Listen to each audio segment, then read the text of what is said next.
Feel the power of Bethune-Cookman women's basketball. The Lady Wildcats, led by head coach Janelle Creighton, are fired up and ready to dominate the Southwestern Athletic Conference. Wildcats quickly in transition. Clark double team under the basket, goes with the spin.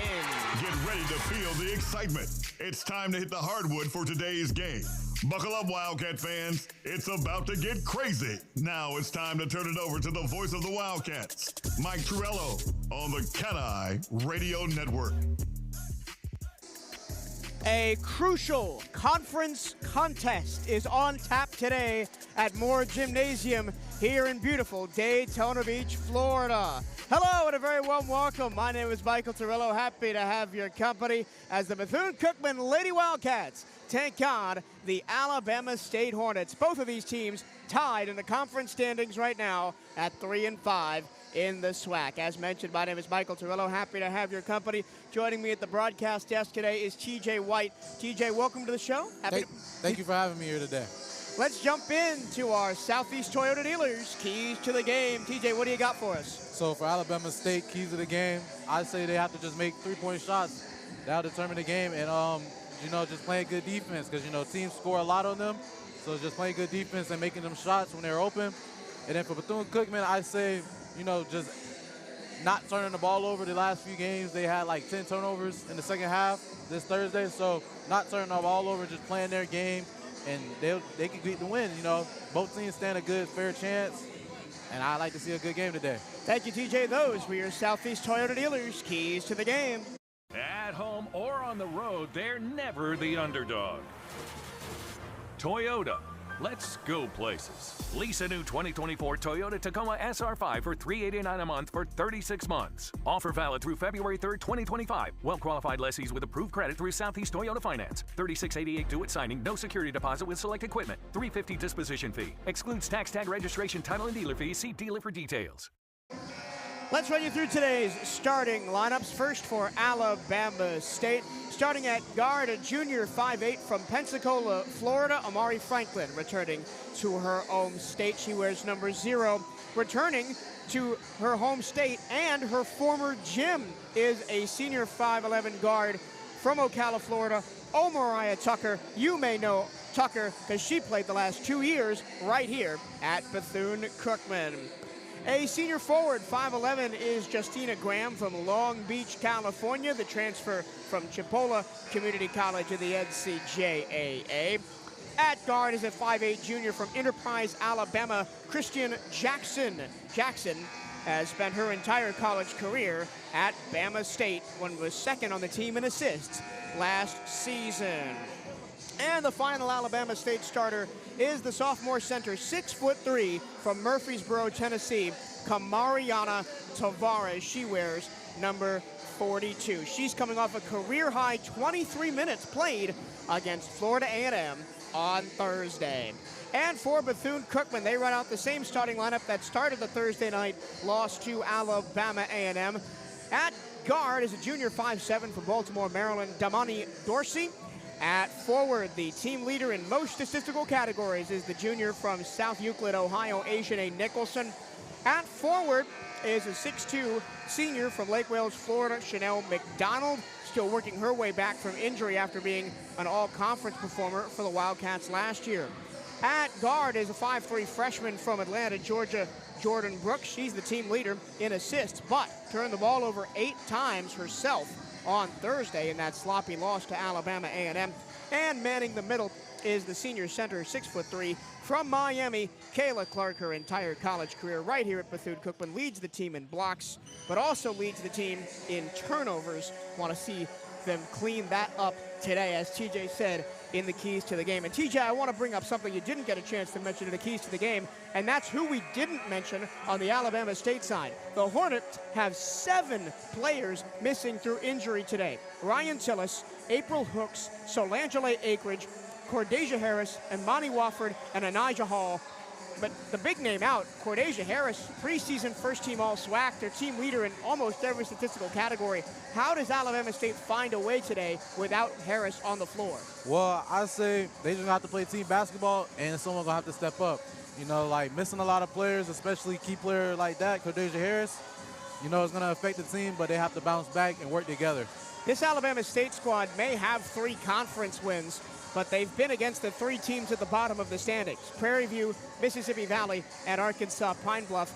And the stats don't really look pretty for Alabama State. They're last in field goal percentage in the SWAC, 30.9. Last in three-point percentage, 19.4. Last in steals per game at just 6.8, and second to last in points against per game, 74.5, giving up almost 80 points per game. This could be the game, TJ, where the Wildcats' struggling offense could have a rebound. That is necessarily true, but like I said, turnovers have always plagued the Bethune-Cookman Wildcats. So if they keep turning the ball over against these Alabama State Hornets, they can find themselves in a really tough position due to them just wanting to stay in the game. Because like you said earlier, this is a 3-way tie right now in the conference. So, this is a really important game for both teams.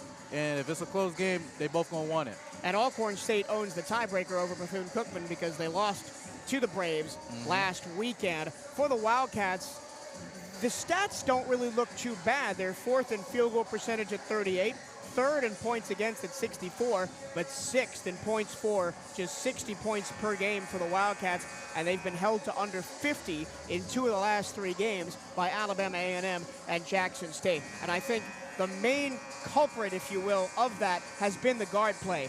Yep. Janessa Kelly and Jordan Brooks, yes, they're freshmen, but they have to pick up a little bit more of this scoring mantle. You can't just rely on your forwards. That is true. You can't just keep passing the ball into the block and expect it to work every time. Teams watch film, and I see that too as well. So they have to just, spread the ball around more and give everybody a chance to, make some plays on the field. It is Hoops homecoming today at Bethune-Cookman. So every time out, we're going to be remembering a legend that is in attendance here today at Bethune-Cookman. Let's start with Rosina Pearson, who played for the Wildcats from 1891 to 1895. Later, and our head coach Alvin Wyatt was the 1985 MEAC Player of the Year, 2-time All-MEAC and Women's Black College Basketball All-American after averaging over 20 points per game in her career with over 1,000 rebounds, and led the Wildcats to the 1984 MEAC Championships. She was also inducted into the MEAC Hall of Fame in 1995. Legends in the building, lots of fun outside the building. TJ, I'm not sure if you walked through the tailgate. I did. Outside. I actually did stop by, got me some food too. Music. It feels like football homecoming just here at the gym. Amen. And hopefully we'll have a good crowd out for both of these games today as the teams getting introduced by our PA announcer, Larry Steele, down on the floor. If you're just joining us, the big news story today, Alabama State without 7 players, including their top scorer, Cordasia Harris, the preseason All-SWAC first-team player, Cordasia Harris. She was averaging 11.63 points per game, 8th in the SWAC in points. She was 3rd in rebounding with 8.7 per game and 3rd in blocks with 20. So missing someone who can really get it done on both ends of the floor. And if you're the Wildcat bigs, Nicholson, McDonald, and Clark, you got to be looking at no Harris in this lineup and thinking, it's time for me to dominate today. Yeah, definitely. The best player at the 4 position, and our players are at the best 4 position. You got to take advantage of that, especially with these bench players in. Not used to getting all this time, all these minutes. You have to take advantage of that. And we've seen Coach Janelle Creighton Del Rosario go with a bunch of different looks for this Wildcat starting lineup this year, but I think she's finally settled on the fact that her top 3 players are all forwards and she's playing them all together, Nicholson, McDonald, and Clark. Yeah, they usually try to overpower and use their size at times to dominate the boards and dominate the paint, stuff like that. And it works, and it helps them get in position to wins a lot of times. But certain teams that adjust, they can figure that out. So they just got to come with their A game today and just ball out. And a potentially big day for Kayla Clark as she chases 1,000 points and rebounds in her career. Currently a senior this year, currently at 764 points and 741 rebounds. She is quickly working her way up to being one of the best here at Bethune-Cookman all time. The senior from Miami. The Hail Wildcats chant rings around Moore Gymnasium. We are about to get underway. The Wildcats in the gold, the Hornets in the black. The Hornets win the tip, and we are underway An undermanned Hornet squad trying to come into Daytona Beach and beat Bethune-Cookman. It was not pretty up in Tallahassee for Alabama State. On Thursday, they lost 82-46 to a streaking FAMU team who's won 4 straight. Wildcats pick up a turnover on their first possession, and Daimani Dorsey runs the point for the maroon and gold. Here's Jordan Brooks in the corner. Those are the 2 best 3-point shooters on the team, Brooks and Dorsey, although the Wildcats don't take a ton of them. Asia Nicholson on the low block. Nice behind the head pass, and muscling it through is McDonald.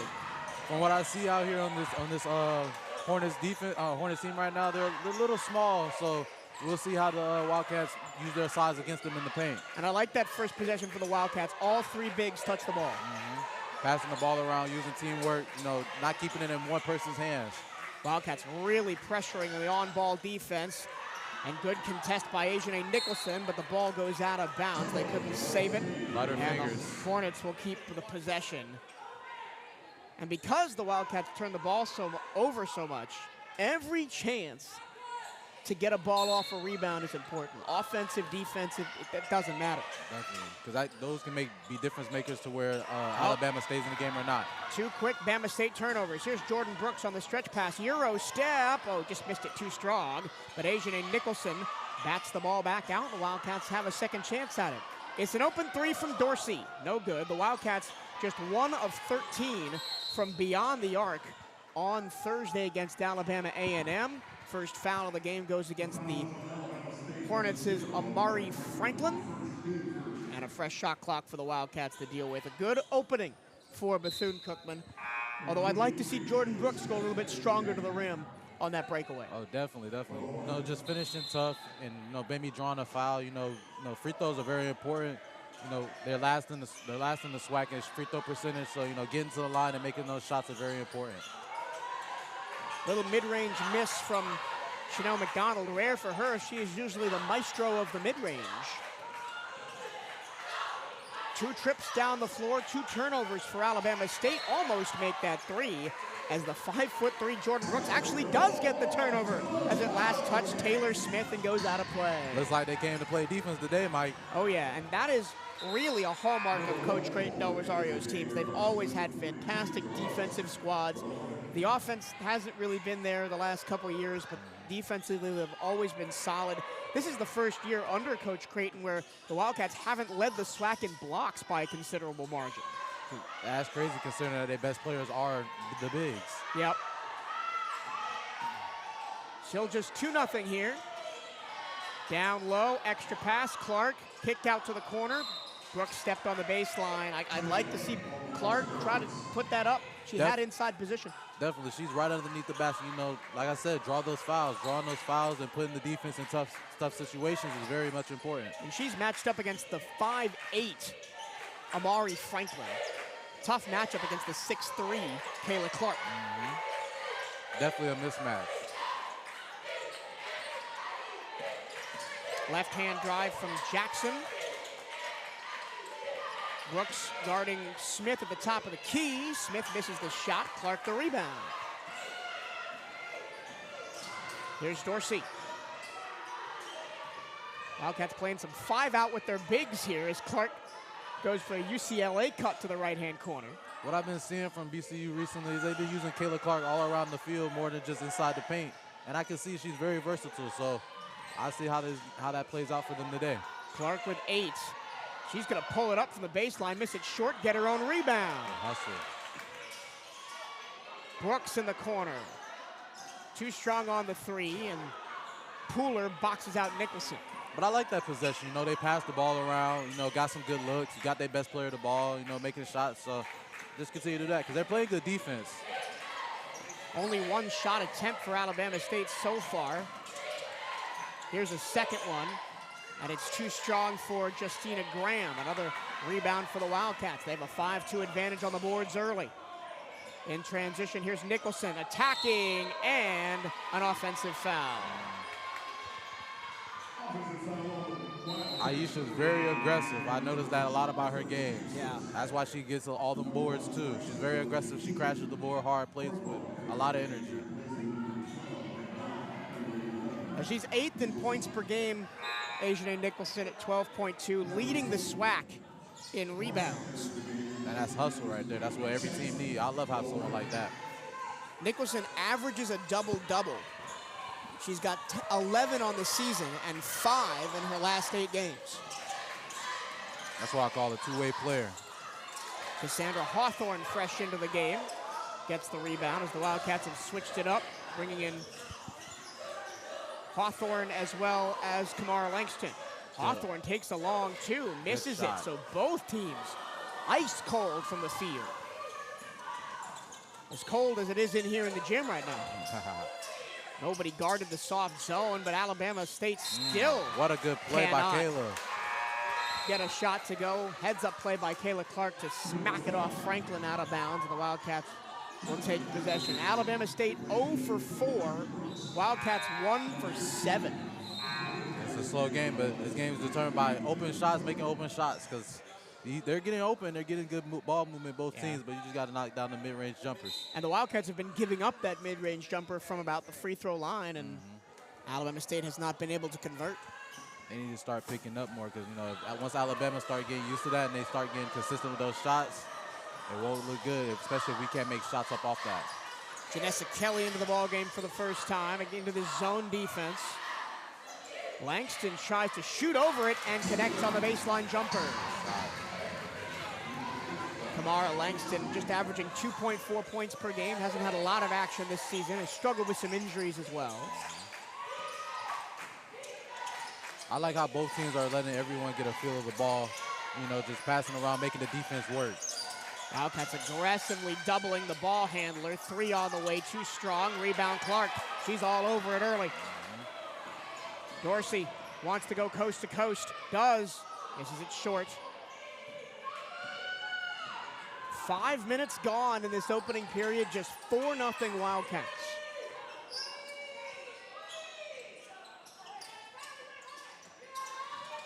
There's Caitlin Bryant off the bench for Alabama State.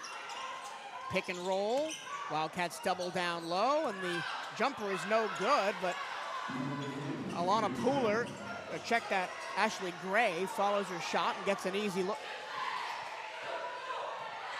So the Hornets on the board after starting the game 0 of 6. The Hornets are sitting in the zone, daring the Wildcats to shoot the ball. Which the Wildcats are not really good at. They left Langston open, but she's way off on the shot.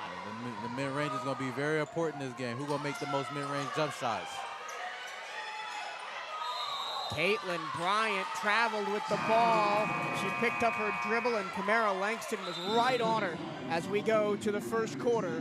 Media timeout. A trepidatious start on offense for both of these teams. Do you love Bethune-Cookman University sports? Of course you do. Then don't miss Hail Wildcats Radio, the podcast that takes you behind the scenes of all 15 Wildcat sports programs. Hosted by voice of the Wildcats, Michael Turillo, and featuring the expertise of sports information directors Bryce Wojnowski and Brian Harvey. Tune in to Hail Wildcats Radio on 1380 WELE Daytona Beach every Thursday, an hour before the women's basketball game, to catch the show live, or listen anytime on your favorite podcast platform. We're on Spotify, Apple Podcasts, Stitcher, Anchor, all of those. Or you can go to bcuathletics.com and click the audio and podcast link at the top of the page. Take you right there to our latest episode. TJ, the Wildcats have struggled a little bit with this zone defense of Alabama State. Break it down for us. How do the Wildcats beat this zone?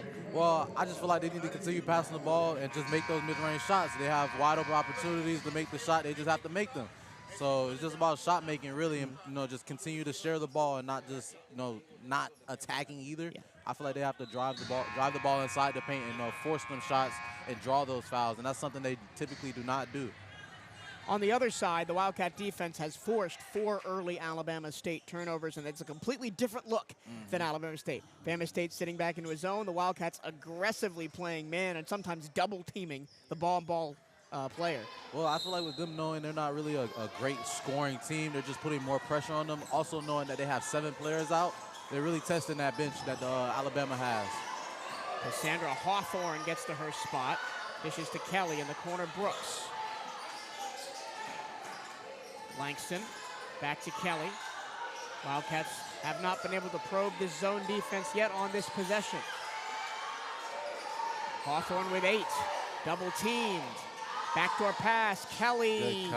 Good cut, but misses the shot, but gathers her own rebound. They have to finish.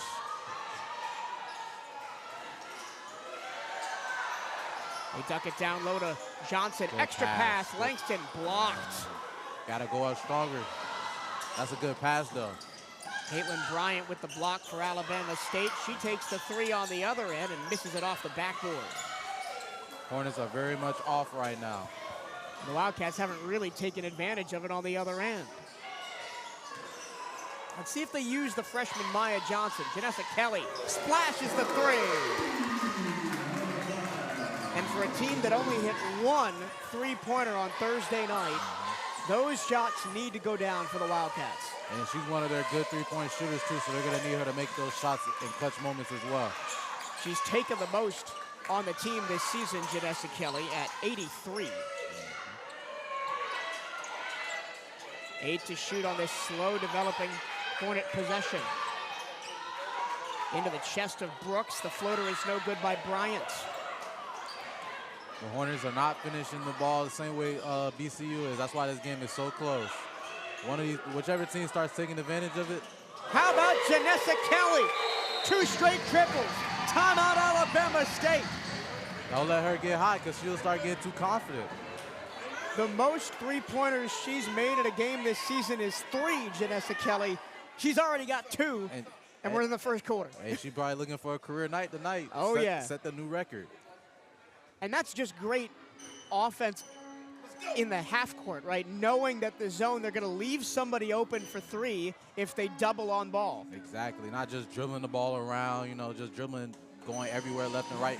Giving it to your teammates, letting the ball move, letting the defense move, and finding the open player for the open shot. And that's something I noticed they didn't do much of on Thursday. There was a lot of standing around, a lot of ISO ball for Asia Nicholson. And really, your 2 best players, if you're the Wildcats, are not on the floor for this 8-0 run that they've been on.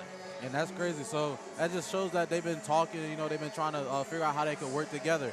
Because like you said earlier, the stats are not bad for the Wildcats. They just have certain small things that tend to put themselves in their own way. So working together, limited turnovers will definitely help them win this game. And they've turned the ball over 4 times for Alabama State. Wildcats with 2 turnovers here with 2:18 to go first quarter. They have a 10-2 lead after a quick 8-2 run, buoyed by 2 3-pointers by Janessa Kelly. That's a travel, and Alana Pooler gives the ball back to the Cats. Pooler, a sophomore. Turnover. Yeah, Pooler, a sophomore from Hoover, Alabama. One of the taller players that Alabama State has available at 5'11".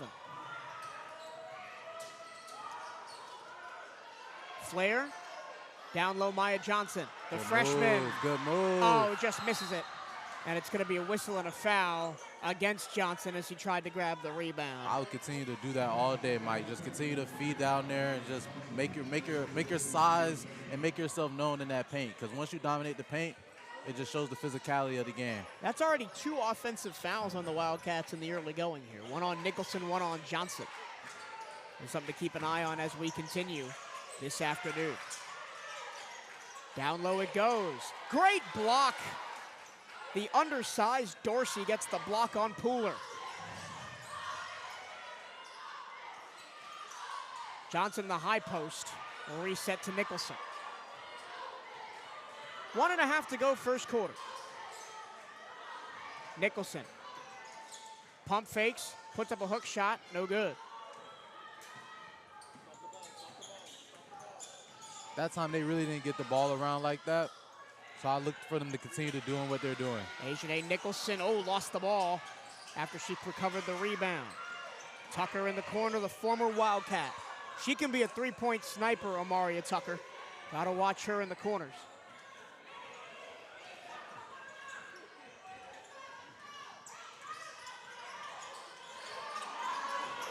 Tucker pulls up, too strong. And nobody grabbed the rebound. That's why you follow your shot. Definitely, that shows the hustle and the commitment to want to play hard basketball. And you just talked about her too. Showing the versatility in her game. Yeah. All 4 Bama State points so far off second chances. letting the Hornets stay in this game might hurt the Wildcats in the long run. Kelly's been the hottest hand for the Cats in this first quarter with her 2 threes. Maya Johnson shouldering the defender, gets it rejected by Pooler. Now Brooks can't get the roll. Johnson put back, and she'll go to the free throw line. And a big round of applause from the Wildcat bench. I love that drive by Jordan. Like I said, as long as they keep attacking the paint, making themselves known, they're going to draw those fouls and put Alabama in uncomfortable positions. And it's tough being, 5'3" in a league like the SWAC that's really known for its bigs.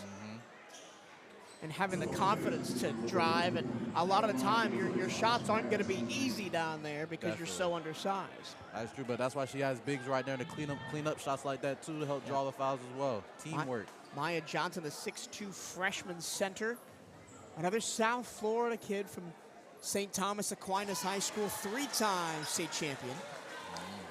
And Coach Creighton really thinks that Johnson could be the next Kayla Clark. Similar body size, similar play style.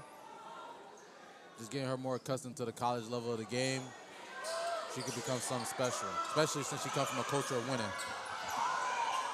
1 of 2 off the free throw line from Johnson, 5 on the clock in the first quarter. Going right is Smith, driving baseline, pulling up and hitting Justina Graham with a nice jumper at the end of the quarter. And for all the struggles for Alabama State, the Wildcats have not pulled away. They lead it 11-6 at the end of 1. Like I said, they letting them stay in this game. Small stuff, small accomplishments, gives the team motivation to stay in the game. Wildcats 4 of 17 from the floor in that first half. Alabama State 3 of 15. So not great for either side.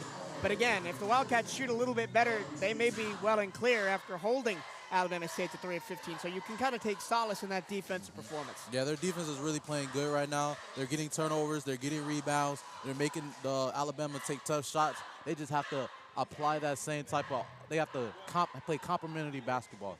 When they play a good defense, score on offense. The one thing I do want to highlight as a concern for the Cats so far is second chance points for the Hornets. 4 of their 6 on pretty easy putbacks where the Wildcats just don't box out. Yeah, but I feel like they're leading the game in rebounds, so that's just something that I probably have to clean up, but that's definitely something to watch as the game continues to go on because it could make a difference.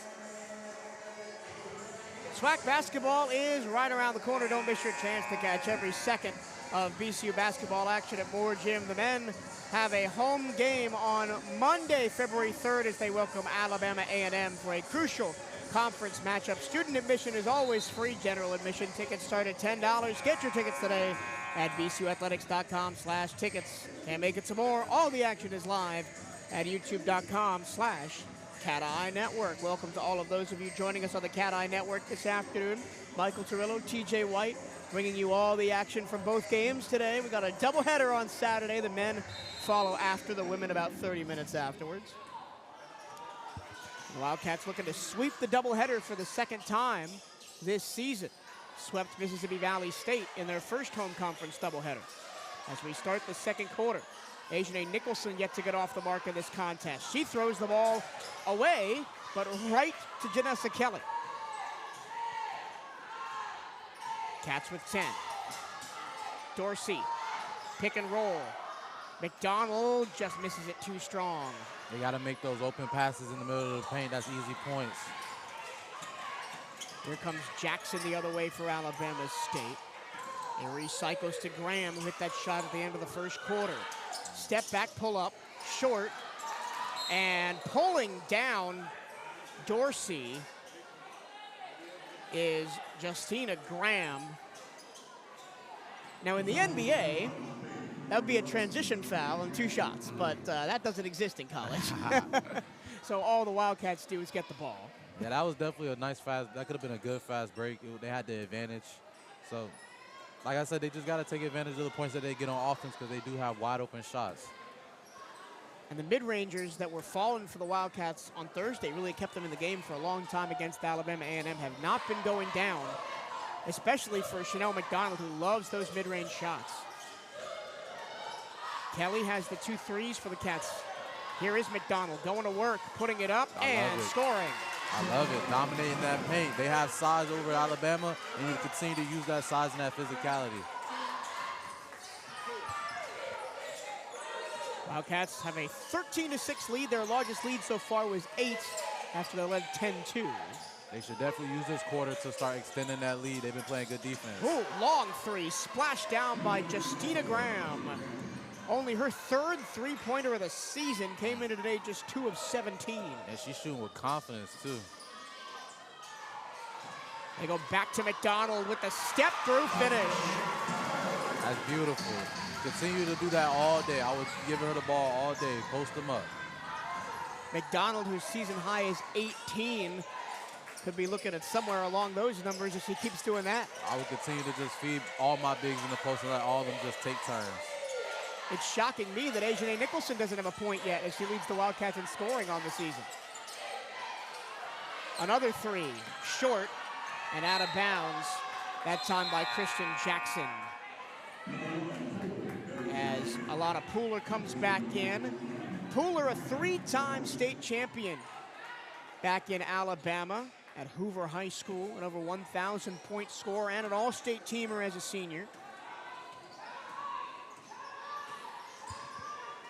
Wildcats lead 15-9, but have never really pulled away here in this opening half. The last 4 points all from McDonald. Can she make it 6? No, because she traveled with the ball. I love how the coach is starting to realize that my players are bigger, my players are stronger. I'm just going to continue to get them open shots in the paint one-on-one. And I'd like to see a kind of evolution of that go with the kick.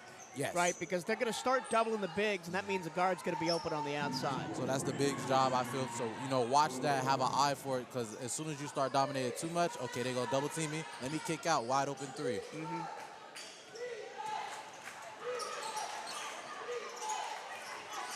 Ajane Nicholson almost jumps that pass intended for Tucker.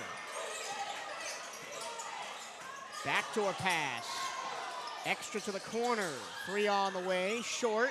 Tucker skies for the rebound, and she's fouled. I love how the Hornets are always driving to the basket trying to get the rebound. 5 offensive rebounds for the Hornets so far as they have 4 second chance points. And a chance for more for Omaria Tucker.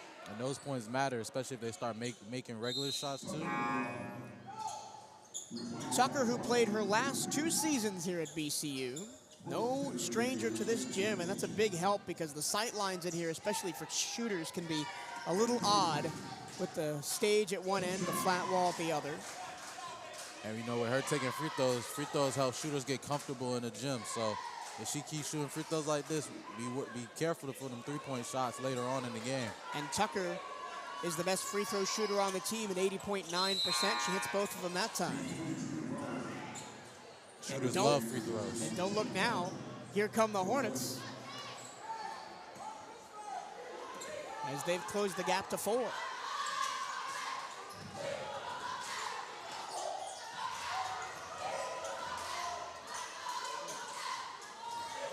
McDonald has the Wildcats' last 4 points. And then Clark is fouled as she tried to make that tough catch.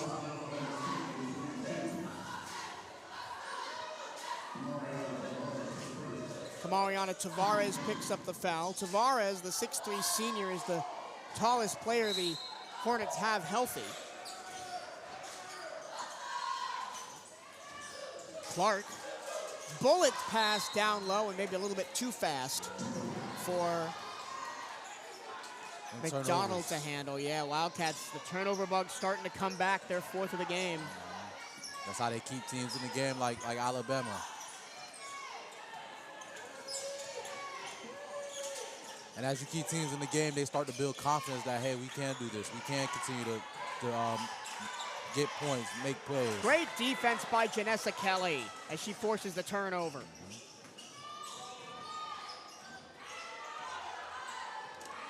Wildcats just 30% from the floor in the ball game. Jordan Brooks pulls up and misses it short. And it's shots like that, no setup, just trying to get something off the bounce, that have really hurt the Wildcats. They need to go back to what they was doing earlier, giving the ball to the bigs and then kicking it out if they double team. Around the top goes Bryant. Misses. Clark there for the board. Long stretch pass ahead. Here's Shomari Phillips all the way in. Can't gather her own, misses it, bounces to Taylor Smith. I'd like to see her go up a little stronger in that layup, Mike. Trying to draw the foul instead of just, just going up. That has been a weakness of the Wildcats game. They don't get to the line very much, and when they get there, they don't really knock them down either. Good post move, but missing the shot is Bryant. And another putback for the Hornets. That's Tavares' first points of the night. Alabama sticking around.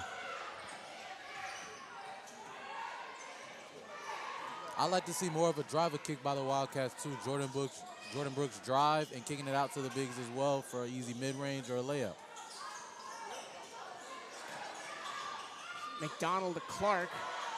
Head fake, baseline, lost the ball, and it goes back to the Hornets. They're getting out of their game. They're going away from what was working.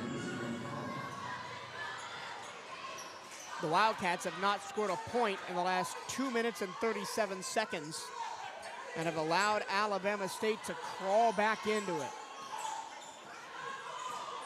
This is probably Alabama's game plan. We're going to keep them from not scoring. We're going to make it a close game, and we're going to play our game to win.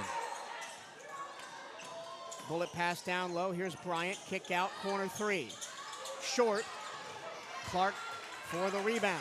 We saw a lot of that on Thursday of Clark guarding guards as a center. Kick out. Kelly from the corner. Splash! That's 3 threes. 3 threes for Janessa Kelly, matches her season high. She's definitely looking to break that today.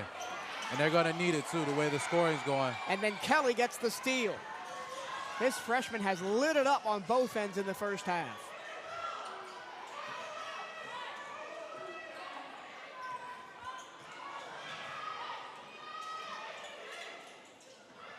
Phillips.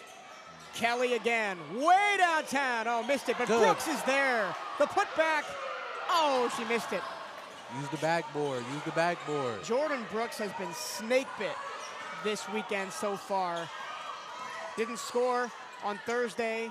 Hasn't scored yet today. All her shots just rolling out. Yeah, but Kayla Clark has been a monster on the boards. Already her 7th rebound. Shomari Phillips off the glass. No. That time they used too much board. Way too much. It seems like the Wildcats on offense are trying to play too fast. Is that a correct assessment? I can see that. Like just now, she just drove to the paint and tried to get up a quick shot. That's where them drawing those fouls. Sometimes you don't even have to play the shot. Play to get the foul. Get to the free throw line. Make those easy shots. Straight on three for Pooler. No. Hawthorne the board. And by contrast, Alabama State's offense is slow as molasses. Jordan Brooks on the drive. Whistle. That's not going to count. Of course, even when she makes it, it's not going to count because the foul was before the shot on the floor. The basketball gods. I believe we go to the second quarter media timeout, as we will. Hoops Homecoming is today. Come reconnect with friends, alums, and all the Wildcat faithful over some BCU basketball Saturday, February 1st, as the Cats host a doubleheader against Alabama State. Tailgating, vendors, DJs, food, and more. You don't want to miss this one-of-a-kind event. If you're on campus, you're a student, get on down to the gym. There's still a tailgate going on outside. We want you to come inside, support the Wildcats as they fight for wins over Alabama State today. The women right now, the men later at about 5:30. If you're in Daytona Beach, you've got no reason not to come out and support the Wildcats. Speaking of Wildcats, let's take a look at another Wildcat legend who is in the building tonight. Winona Allen played for the Wildcats from 1996 to 1998 under head coach Rosina Pearson, where she led the team in three-pointers, steals, and assists during her time as a Wildcat. Sound like a good player to me. Wildcats up 18-13. And the offense is all Janessa Kelly, as she's got 9 points on 3 of 4 from beyond the arc. Hot start for Kelly. The rest of the team got to pick her up, though. Oh, definitely. They just have to step up as a team, making shots, drawing fouls. They've gotten away from their game from the first quarter, passing the ball around, getting inside the paint. They've gotten away.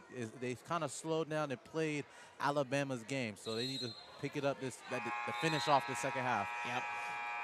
Something that has been good for the Wildcats, though, is they haven't gotten in foul trouble. Just 3 fouls so far overall in the game. Nobody with more than 1. They got in a lot of foul trouble on Thursday against Alabama. A&M. Of course, the Bulldogs team has 4 players, 6 foot plus on their roster. Really hard to guard. So size plays a big factor.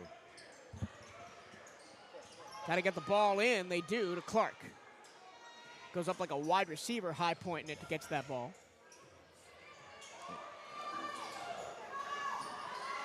Three to go in the first half. A low-scoring contest here at Moore Gym. They're not passing the ball around enough. No one's touching the ball. Brooks, floater short. And Alabama State, has done a really good job on the boards, especially on the defensive glass, not allowing the Wildcats to get those second chance points. Graham triple teams. That means somebody's wide open. It's Smith, and she lost the ball. Here goes Dorsey, all the way up the floor. Hands to Nicholson, who scores?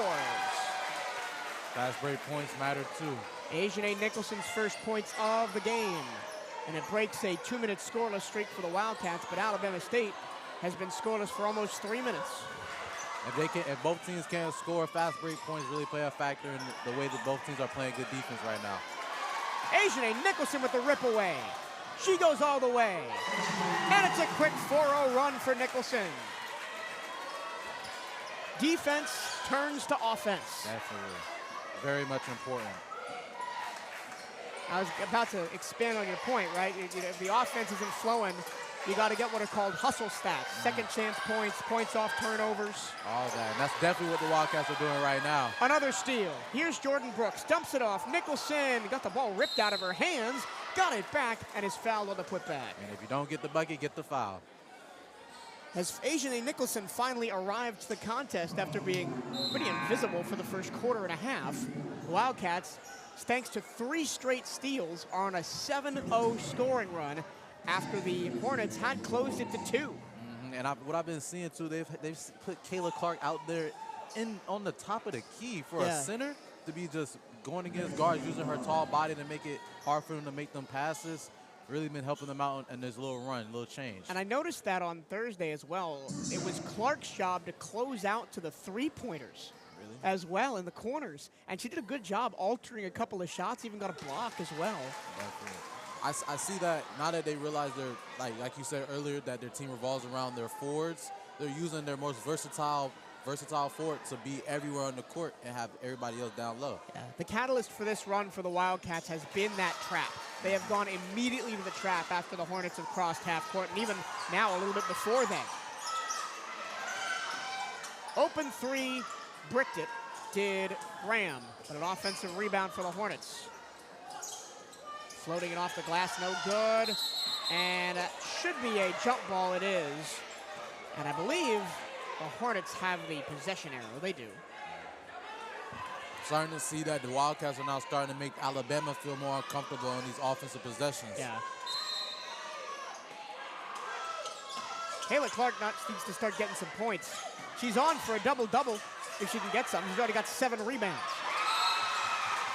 Maya Johnson grabs the loose ball, immediately gets hooked on the arm, and the Wildcats will go to the free throw line because that is 5 fouls in the quarter. Even though Kayla not scoring, she's making her mark on defense, using her body to crowd the offensive players, making everything tough. Yeah.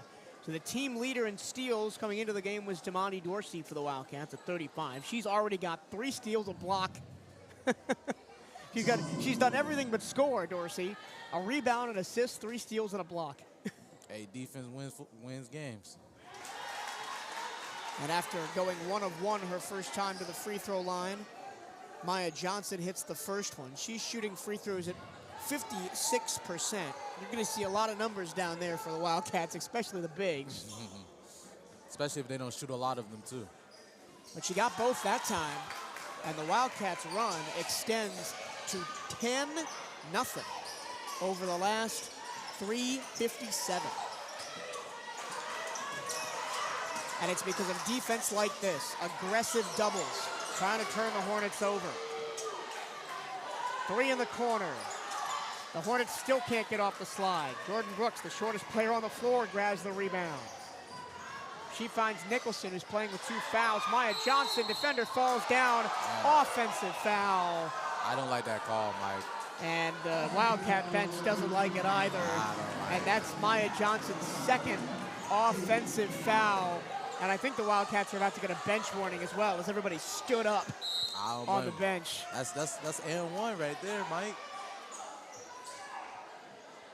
Alabama State scoreless for the last 4 minutes. The Wildcats have used it to take an 11-0 run to take a 26-13 lead with 50 seconds to go in the first half. They got to continue to make distance with the score so they don't keep Alabama comfortable in this game.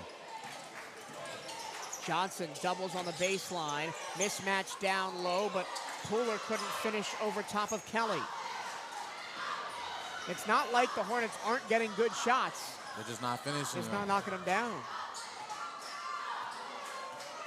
5-second difference shot clock to game clock here at the end of the first half.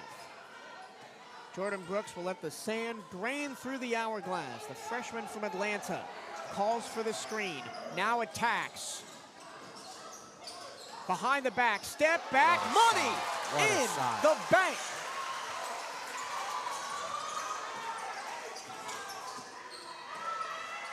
End of the first quarter, final heave, no good.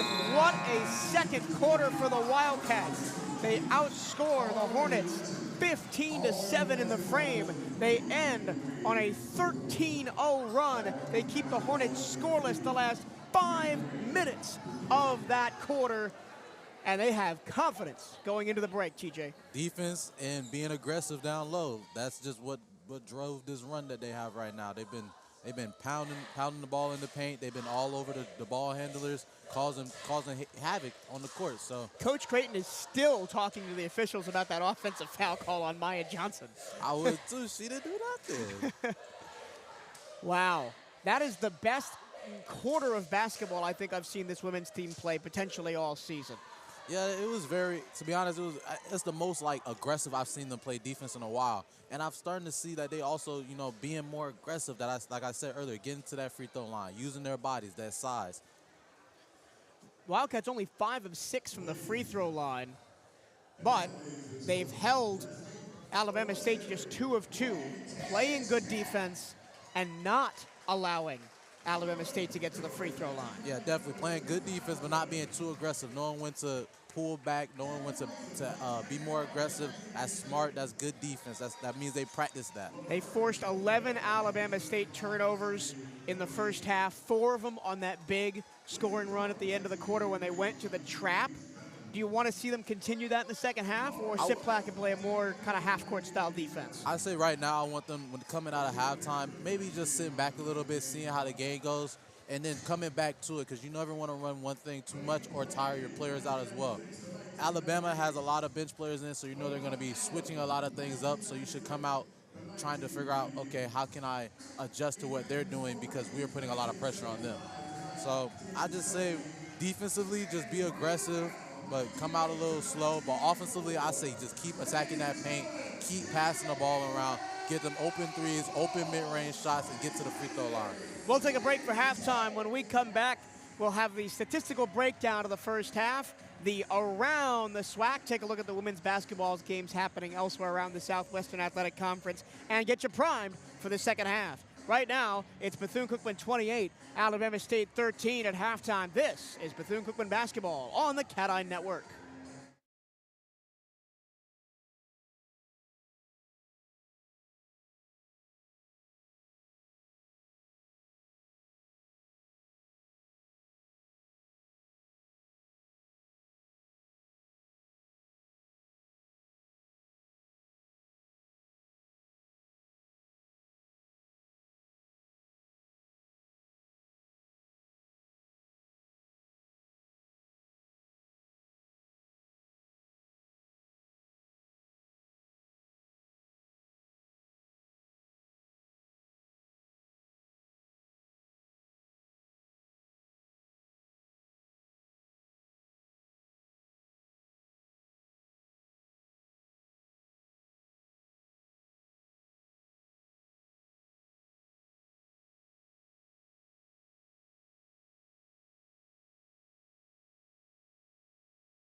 Welcome back to Moore Gymnasium, where the Wildcats lead the Alabama State Hornets at the first half break 28-13 after they closed the first half on a 13-0 run, covering the last 5 minutes and 33 seconds. Here are your first half scoring totals. First for Alabama State, Tucker leads the way with 4, Smith with 3, Graham with 2, Tavares with 2, and Jackson with 2. And that's it. They were only 5 for 28 from the floor, 1 of 9 from 3, and 2 of 2 from the free throw line. Held to 6 points in the first quarter and 7 points in the second quarter. For the Wildcats, it looks a little bit different. Janessa Kelly is 3 of 4 from beyond the arc and 3 of 5 overall to lead the team with 9 points. Ajahnay Nicholson has 6 points and 4 rebounds. Chanel McDonald has 6. Maya Johnson has 3, but 2 offensive fouls, so you got to watch out for that. Jordan Brooks has 2. Kamara Langston has 2. Team stats look like this. Bethune-Cookman out-rebounded Alabama State 23-21. It was tied 6-6 on the offensive glass. Second chance points favor Alabama State 8-1, which kind of says a lot. The Wildcats are up 28-13 and allowed 8 second chance points in that first half. Turnovers, the Wildcats turned Alabama State over 11 times, leading to 10 points off turnovers. The Wildcats turned the ball over themselves 6 times, but only 2 points off turnovers from Alabama State. A complete reversal of that stat on Thursday night. Both teams had 1 block. The Wildcats had 8 steals in the first half, none for Alabama State, and 10 points in the paint to Alabama State's 6. TJ White's been watching the action with me. TJ, what stats stand out to you about that first half? Well, definitely the no steals, but the Wildcats got turnovers, so that means they just shooting themselves in the foot. So I just say, man, just keep doing what they're doing. Like you said earlier, the Alabama State is leading in second chance points, but in every other category, Bethune's winning by 10 plus. Yeah. So they just have to continue to play good defense, score on fast break, score in the paint, limit them turnovers, and they can play good ball. And it is an aberrational first half rebounding-wise for the Wildcats. They're third in the SWAC in rebounding at 39 per game, and they're letting a team that only averages 36 per game out-rebound them, especially on the offensive glass. Well, the offensive chance points really matter too. So I guess just crashing, boxing out. Boxing out is really key. Getting wide, getting your arms out, and using your size. Because like I said, we're a bigger team. We just got to be more physical. We're not physical. So being more physical in that paint and boxing out your players will definitely help with them second chance rebounds, because that can really keep a team in the game no matter what stat you're leading at. Yeah. If you're just joining us, missed the first half, Alabama State without 7 players, including preseason all-first teamer Cordasia Harris. A light rotation for Alabama State, and it's kind of showed, right? They've played 9 players, and only one of their starters has scored, that being Christian Jackson. Yeah, having a lot of players hurt like that is definitely hurts the team, and players got to step up. Their best player is out, so they just have to step up. Alabama, I like what they're doing when it comes to the defensive side of the ball by applying pressure as well and playing that zone, forcing BCU to shoot. But when it comes to offense, they have to finish those open shots that BCU is giving them, the open middies, them second chance points that they don't score off of, like things like that. They have to take advantage for when they get those opportunities if they want to stay in this game and come back in this game. Let's quickly go around the SWAC. It's all Jackson State in Grambling with a minute to go in the first half. 33-19 Jackson State.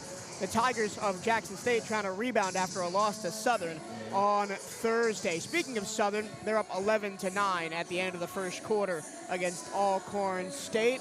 The Battle of the Texas Schools, it's #1 undefeated Texas Southern winning that one 82-69 over a Prairie View A&M team that falls to 2-7 in the SWAC. Texas Southern, the biggest surprise in SWAC women's basketball this year, still undefeated out there in Houston. And the other game going on right now, or going on later tonight, it's Florida A&M and Alabama A&M. That game has not begun yet. Here, it's Bethune-Cookman 28, Alabama State 13.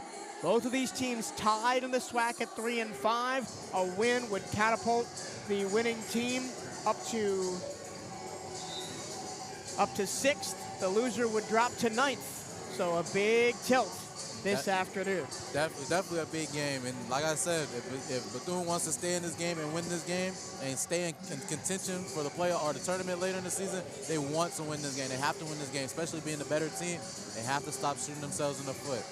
Alabama not having all their players, they have something to prove today. They got to show that we have depth, we have players, we have determination. So they have to continue to fight and make and score off those opportunities. Yeah. I'd like to see the Wildcats come out and just try and run the Hornets out of the gym in the first 5 minutes here.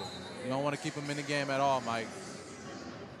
Because remember, at the start of the second quarter, the Hornets closed right up to within 2, and then, of course, Bethune-Cookman raced away in the last 5 minutes. McDonald, no, lots of arms in there. Clark comes up with it. Her second effort goes down. Being strong in the paint. It's kind of hard when you've got 3 players at over 6 foot in the middle for the Wildcats. If you're Alabama State, kind of hard to box that out. And the wingspans, too. First shot for Alabama State in the half is a miss. The Wildcats limiting Alabama State to 13 points in that first half. That's tied for their best defensive half of the season. They also gave up only 13 to South Alabama in that non-conference win in the Stetson MTE over the holidays. So the Wildcats like playing teams from the state of Alabama, apparently. 3 on the way short, but a long rebound comes right back to Smith. Tucker lost the ball out of bounds. And second chance points, Mike. It'll stay with the Wildcats. I almost half expected Alabama State to come out into the second half in a full court press, which they are doing. Yep. Oh, and the referees are going to change their mind and give the ball back to Alabama State. I did look at it. I was like, not really I sure. wasn't sure. If you're joining us for the first time, TJ and I are about as far away from that end of the floor as it's possible to be in this building. That's so true. Another layup no good for Alabama State. They've been really poor on those, but that's a bad pass by Jordan Brooks, picked off by Jackson. She goes all the way. Brooks redeems herself defensively, but an offensive putback for Tucker. No need for that cross-court pass, Mike. Just bring the ball up court. And she did that a lot on Thursday. Jordan Brooks turned the ball over 8 times by herself, and a lot of them looked exactly like that. Make the simple pass. Don't try and throw the home run ball. Just doing too much. Wildcats break the press. Kayla Clark pulls up, yes. And the rim is kind to Kayla. Beautiful shot, Mike. Mid-range game has really disappeared in this age of basketball from what I've seen. So when I see someone take mid-range shots, I'll be very proud. I'll be like, it's open. Well, the mid-range shots have not disappeared in Coach Creighton Del Rosario's offense. Oh, what a strip. Here comes Devonnie Dorsey. She's got Nicholson running with her, and Dorsey gets taken out on the baseline by an Alabama State defender. That's Christian Jackson. Oh, correction, Ashley Gray is the foul. The font of Alabama State's numbers is a little hard to read. Yeah, it's like dark numbers. 12, 15, 10, they all look kind of the same. Ashley Gray, who just committed that foul for Alabama State, has a great basketball legacy. She's the younger sister of 3-time Olympic gold medalist and WNBA player Alicia Gray, who plays for the Atlanta Dream.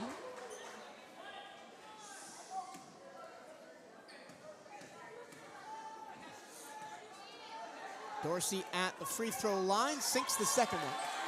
And it's 34-15. The Wildcats have increased their lead to 19 and almost make it more as Kayla Clark mad at herself. She didn't keep her feet in bounds that time. They're coming out really aggressive, Mike. I told you earlier before you asked me, you said, how should they come out? Well, it seems like they came out to be aggressive. They want to run Alabama out the gym and not let them stay in and keep their confidence up. But oh, wow. Jordan Brooks picking the pocket of Gray.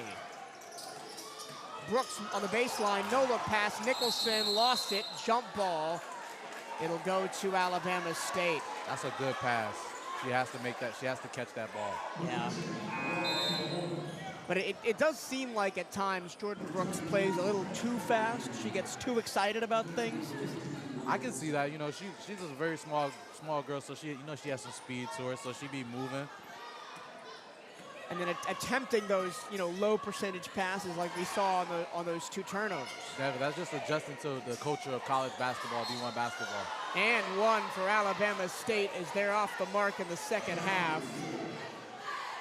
Amari Franklin putting that one up and in. Franklin, the junior from Pensacola, Florida.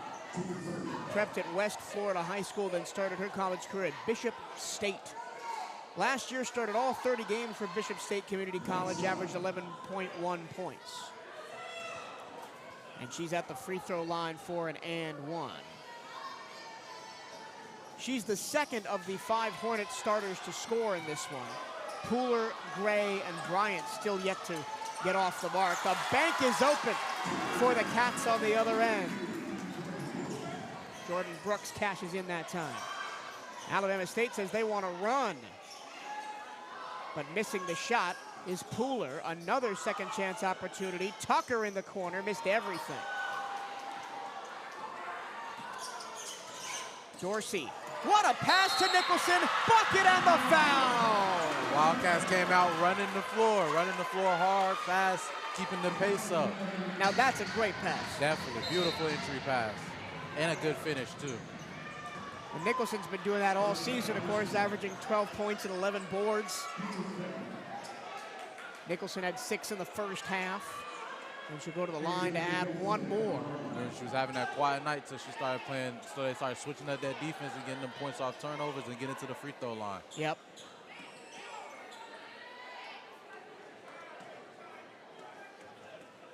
Nicholson coming off of another double-double on Thursday against her former squad in Alabama A&M, where she played the last 2 years.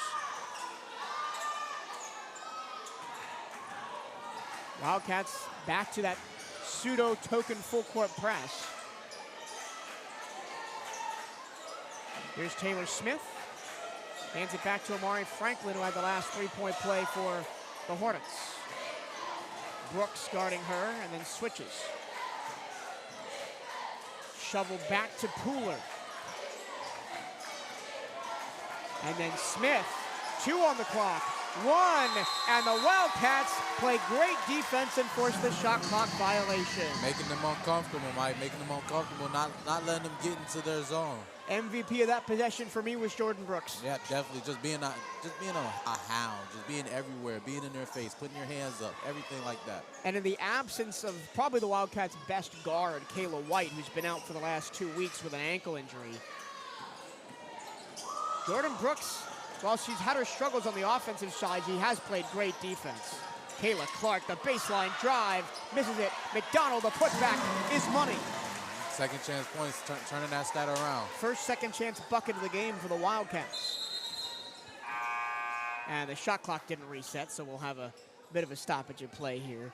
I like the way the Wildcats have come out in this third quarter. They came out physical, they came out strong, they came out confident. And they played a little fast, too.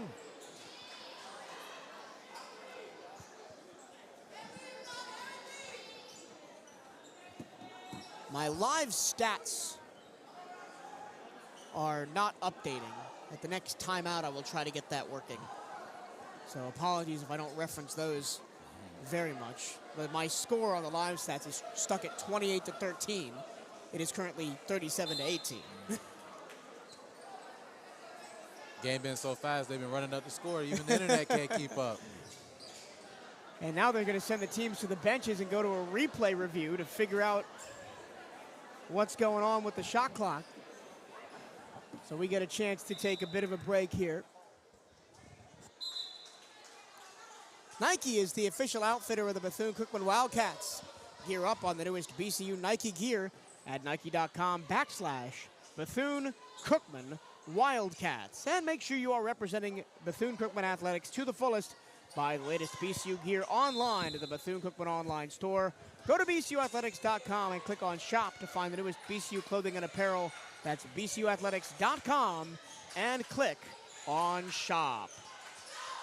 39-18, the Wildcats have blown the doors off this one here in the third quarter. An undermanned Alabama State squad Mid-ranger, no good. Asian and Nicholson, another rebound. She flies in from everywhere to grab those boards. Just always hustling. Little half weave action at the top of the key for Dorsey. Dorsey with the 3 forwards in front of her goes to Clark. 10 on the shot clock, back to Nicholson. Brooks with 7, Clark with 5, extra pass, Dorsey on the wing, her three-pointer, kaboom! Beautiful ball movement, Mike. Not just dribbling around and just trying to find an open shot, giving your teammates a chance. A bump on the other end as McDonald fouls her opposite number, Kristen Jackson.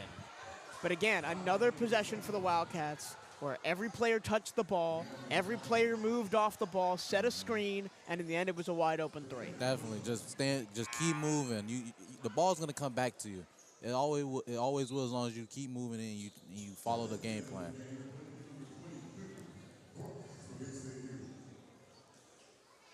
It'll be Kristen Jackson at the free throw line. Jackson 2 points, 1 of 5 shooting on the night. Her first trip to the charity stripe, only the 3rd trip to the line in the game for Alabama State. And they've been playing really hard defense too, BCU. So the fact that they're not letting Alabama just get to the line over and over again to stay in the game is really good.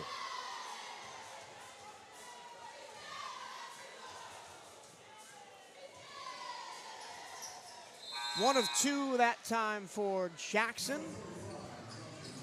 The former Dothan Super Eagle Super 12 member, while at Chuck Henderson High School, won the Alabama 5A state title at Enterprise High School in Alabama.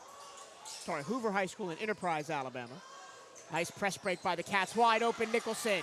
Beautiful pass. Like running a practice drill. we used to run those in my freshman year when I played basketball. We used to run those for real. Another foul down the other end will send the Hornets back to the line. Kayla Clark grabs that one.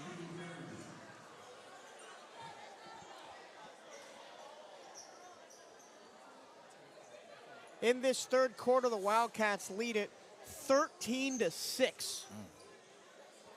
And have opened up a 44-19 lead. They're getting that space. They're starting to get comfortable playing their game. No need to rush. No need to worry. Oh, live stats are back. Hello, live stats. Over the last 10 minutes across the quarter break, the Wildcats have outscored the Hornets 31-6. That's movie stats right there. It's definitely been the defense. I feel like the defense has been just too much for Alabama to handle, and they haven't been able to pick it up or adjust to it. The speed of the defense, the aggressiveness of the defense, especially with all of them not being normal starters, is new to them. And that, you tell the story with the 14 points off turnovers and 10 steals for the Wildcats. Definitely. Clark got to get it across half court, she does. Nicholson tried to feed Johnson. It's not been the best game for Maya Johnson. As into the front court goes Taylor Smith. It was a little forced. They're trying to feed the freshman the ball, so maybe get Johnson some points, get her part of the action. This is the kind of game where you can get your freshman some confidence as Kayla Clark goes flying out of bounds trying to save that ball. Especially she's probably the biggest girl on the court too, so using her size to get in that paint, get some easy buckets. We go to the 3rd quarter media timeout. Stay up to date with everything Bethune-Cookman Athletics by checking out the Wildcats on social media. Give BCU Athletics a like on Facebook and follow the Wildcats on X and Instagram at BCU_athletics. For the latest on BCU women's basketball, follow at BCU WBB on X and Instagram. Well, if you like offense, you got to stick around for the second game of our doubleheader because there are 2 players that will light it up. Trey Thomas averaging 14.3 for the Wildcats, and TJ Madlock averaging 11.5 for Alabama State. 2 really high-powered offenses going out into the second game of our doubleheader. That game coming up at about 5:30 p.m. Eastern, 30 minutes after the women's game finishes. Right now it's 44-20. The Wildcats have approaching their largest lead of the game. Their largest lead was 27 for the Wildcats. It's now 24.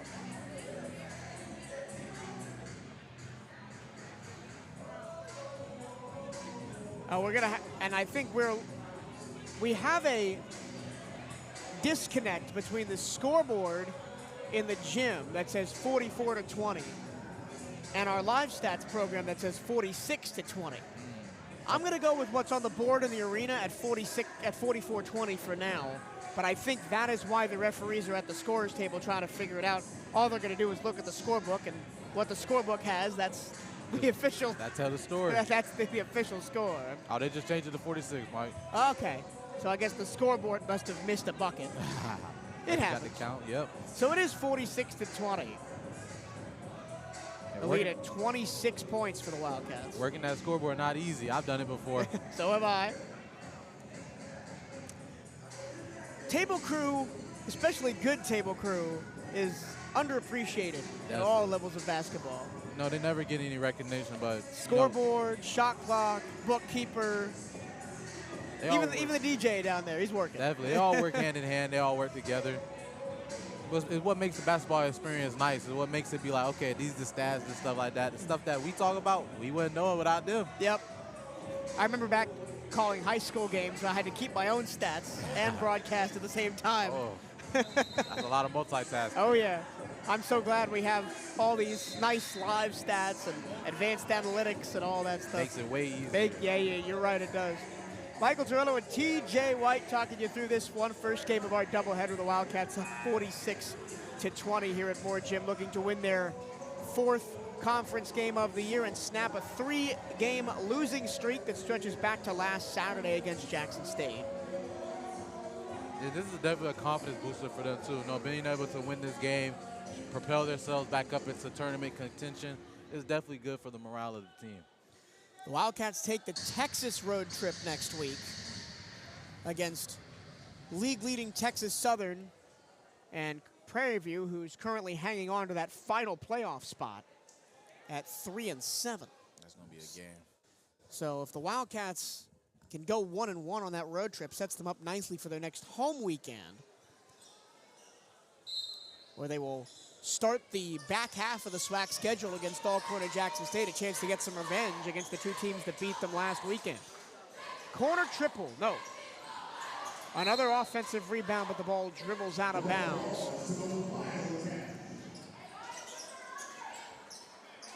This is a game where Alabama State really misses Cordasia Harris.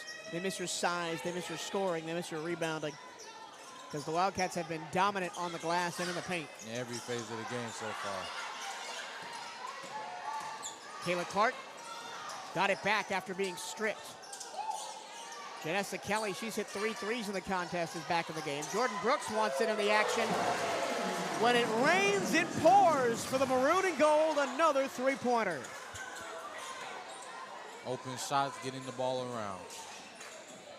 Jordan Brooks up to 7 points on the afternoon. A foul underneath as will send Alabama State back to the line. This has been a slow-going third quarter because Alabama State seemingly at the line every other time. Oh, no, wait. It must have just been out of bounds. Definitely. Again, hard for us to see all the way down there.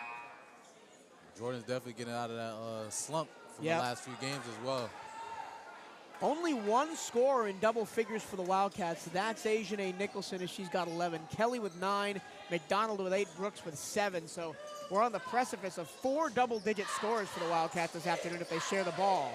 Kelly from the corner, bullseye! She's extending that career high, Mike. Oh, yeah.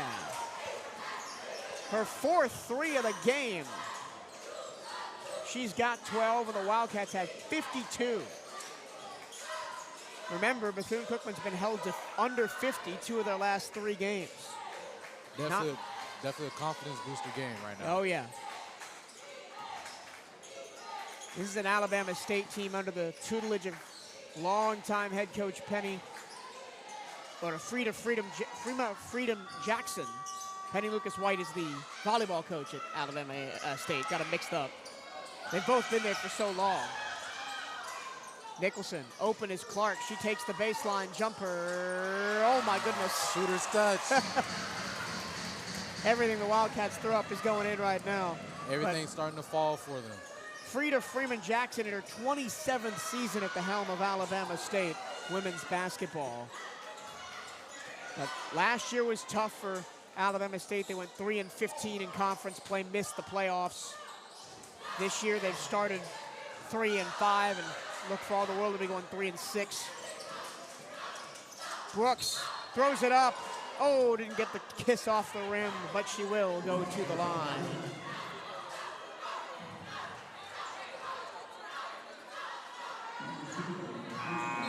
Alabama State 3-26 overall last year. Didn't win a non-conference game. They didn't win a non-conference D1 game this year either. Their 2 wins were against Stillman College and Faulkner.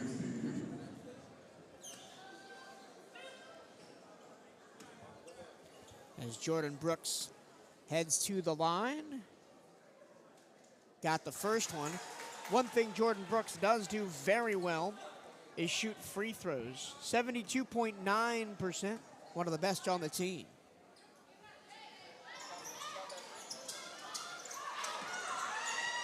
Offensive board. Ajahnay Nicholson's going back to the line. As Dorsey comes back in to replace Brooks. So, just an inbound. No, just an inbound? Yep. I thought that Ajahnay Nicholson got the foul. She did too. She went straight to the free throw line and then looked at the ref like, wait, I'm not shooting? What's that about? Definitely felt like a foul to her.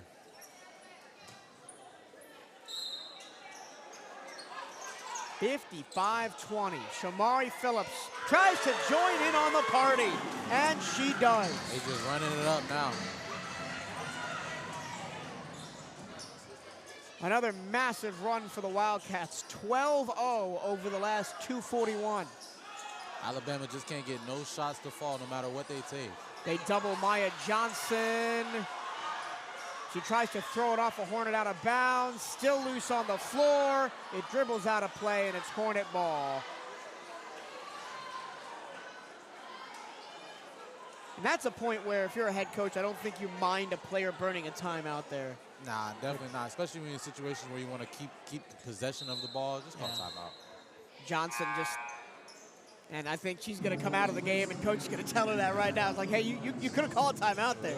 I mean, she's a freshman. She'll learn, but those situations right there, you want to just call a timeout, reset. And games like this are excellent teaching tools as well, especially for the younger players on this team. And it's stat padding time for everybody else as Ajahnay Nicholson almost gets a steal. And Damani Dorsey does get a team-leading 36th steal of the season.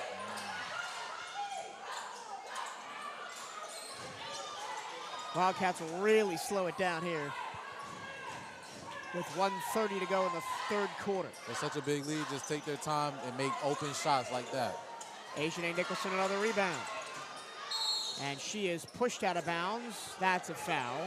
And that's the 5th foul on Bama State in the quarter. So Nicholson will go to the line. Flirting with another double-double here, Ajahnay. 11 points, 8 rebounds. It is just uncanny how every time she touches the floor this season, double-doubles seem to follow. It's called hustle. Having a want to always have the ball in your hands, to want to do something to help the team. Kayla Clark has 10 rebounds. She had 7 in the first half. And also 6 points tonight for the Wildcats. Ooh, Nicholson misses on the first one. Her free throw percentage, just 53%, and she's taken more free throws than anybody else on this team. 92 coming into the game. That was her first miss of the day, 3 of 4. Guess she's always so aggressive when she goes up, so she just draws the foul. Missed them both. In tight games, those will kill you. Definitely. Of course, today it doesn't really matter because they got breathing room. Alabama State has been as cold as it gets from the field. As cold in this gym, Mike. They are in Antarctica. Maybe that'll help a little bit. A long three by Taylor Smith breaks another 3+ minute scoring drought for the Hornets.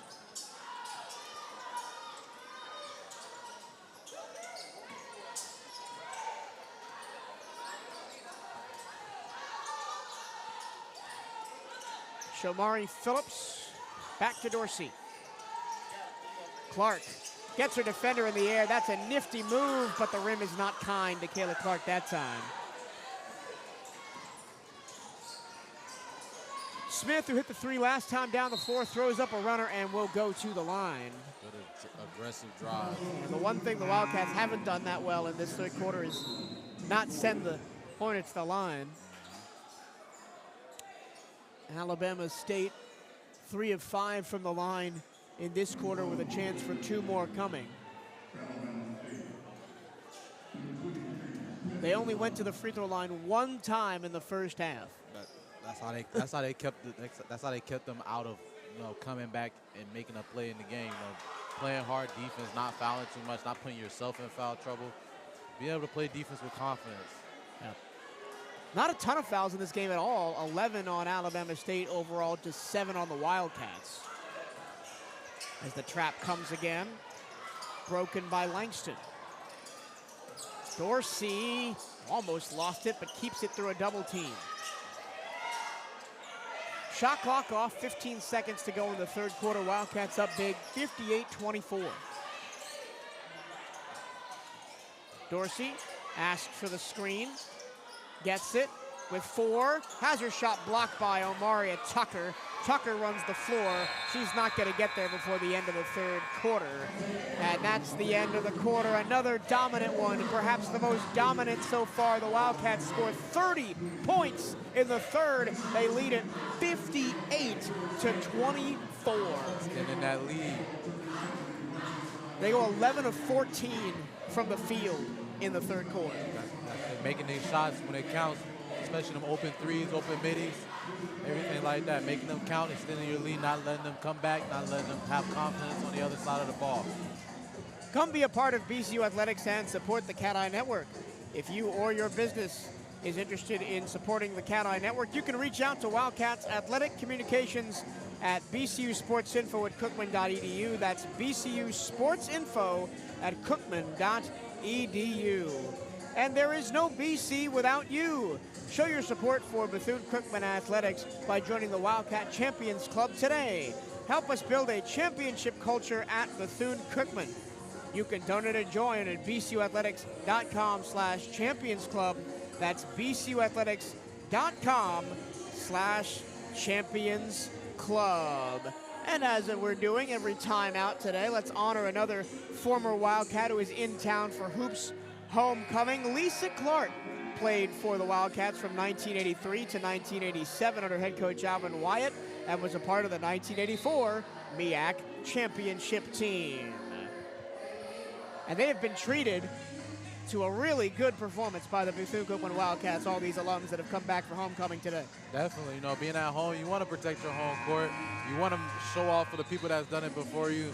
So it's good that these girls came out here, started off a little slow. They started to pick it up on offense, started to pick it up on defense, and now they're just playing their style of basketball right now. 58-24 after 3.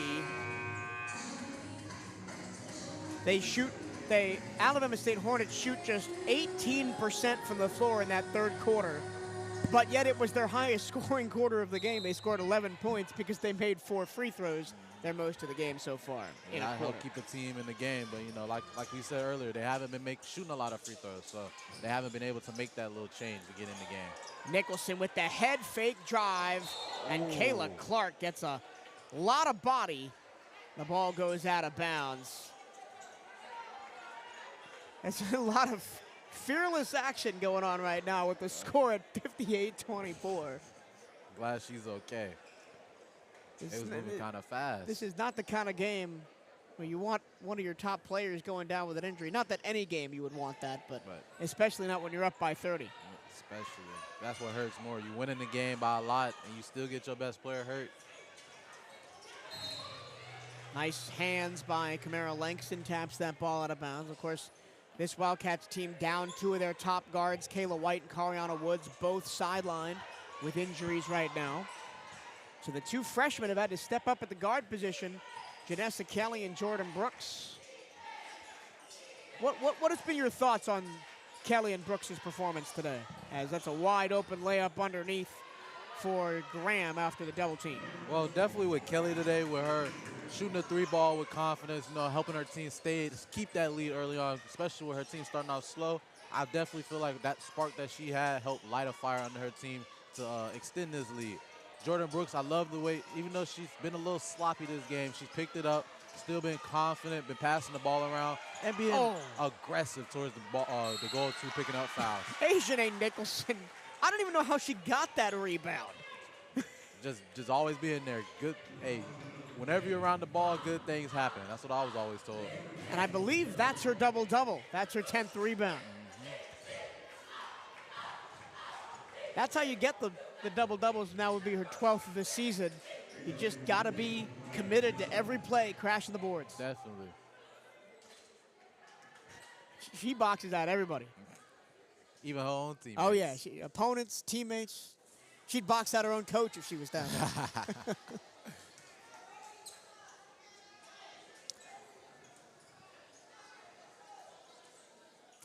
The foul was on Amaria Tucker. That's her 3rd. Foul situation for Alabama State. Tucker's got 3, Graham's got 3. Nobody else has more than 2. That was Nicholson's 10th rebound. She's got her 12th double-double of the season. And 6th in the last 9 games. And I think she might come out now. She gets the stat, now she's probably going to come out. She got it. And that's a jump ball.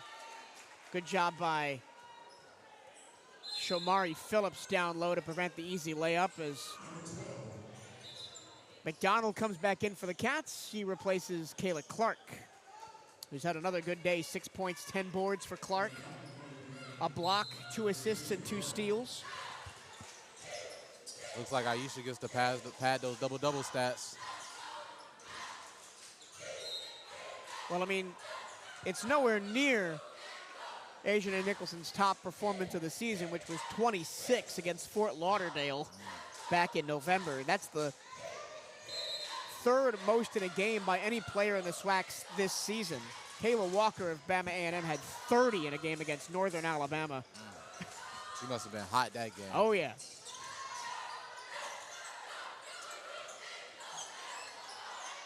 Nicholson still in along with McDonald, Phillips, Dorsey, and Langston. So a bit of a smaller lineup on the floor right now for the Wildcats. McDonald wasn't expecting the ball, 7 to shoot. Nicholson goes to work, splits a double team. Long rebound, grabbed by Taylor Smith.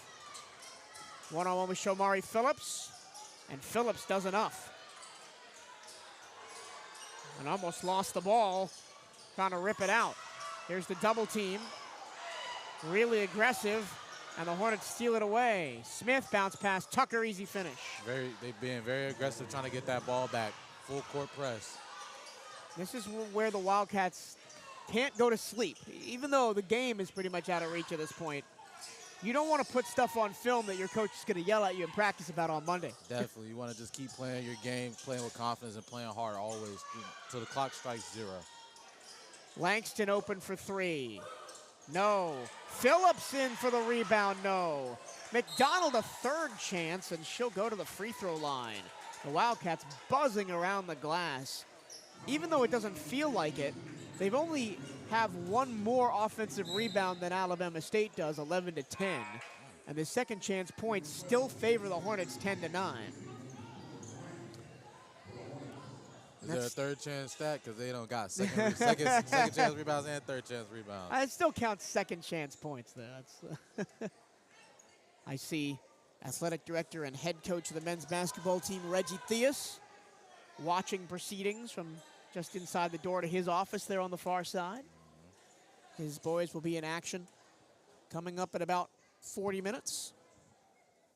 We hope you'll stick around with us here on the CatEye Network as Chanel McDonald goes 0 for 2 from the free throw line that time. Tucker wide open, and she gets bumped by McDonald.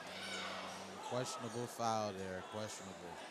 Looked to me like McDonald was straight up, but the officials don't see it that way. That's McDonald's third personal foul, the most on any Wildcat.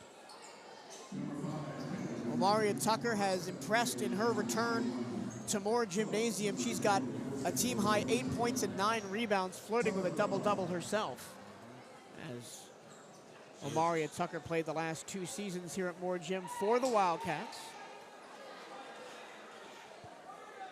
And that can be kind of a boon on both sides, right? When you've got a player coming back to play against her old coach and a lot of her old teammates. I mean, you know how to play against her because you've done it in practice every day for 2 years. Definitely. But on the flip side, she knows what to expect from you and can give her team some info. Long pass ahead finds Janessa Kelly. And a hand check foul is going to go against Justina Graham. But that info that she has about us definitely didn't help her team today. No, I mean, again, 7 players out for Alabama State. Ryan Tillis, April Hooks, Solange Akridge, Amani Wofford, Samaya Puckett, Anijah Hall, and crucially Cordesia Harris, all out for the Hornets today. Made this game significantly trickier than it already would have been for Alabama State. The Wildcats have piled it on. Nicholson with 5 in the paint. Kick out. Kelly again? No. And it goes over the backboard and out of bounds.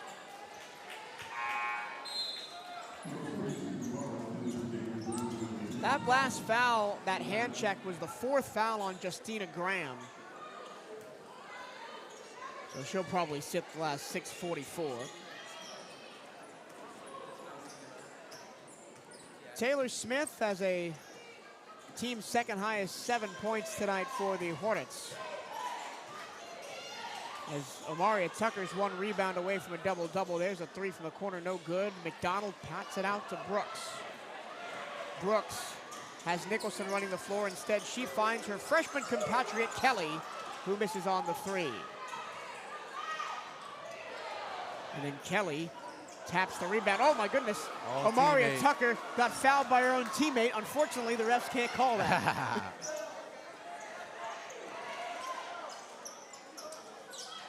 Nicholson feeds McDonald. The mid-ranger hasn't really been falling for her today, but she gets that one as McDonald becomes the 3rd Wildcat in double digits.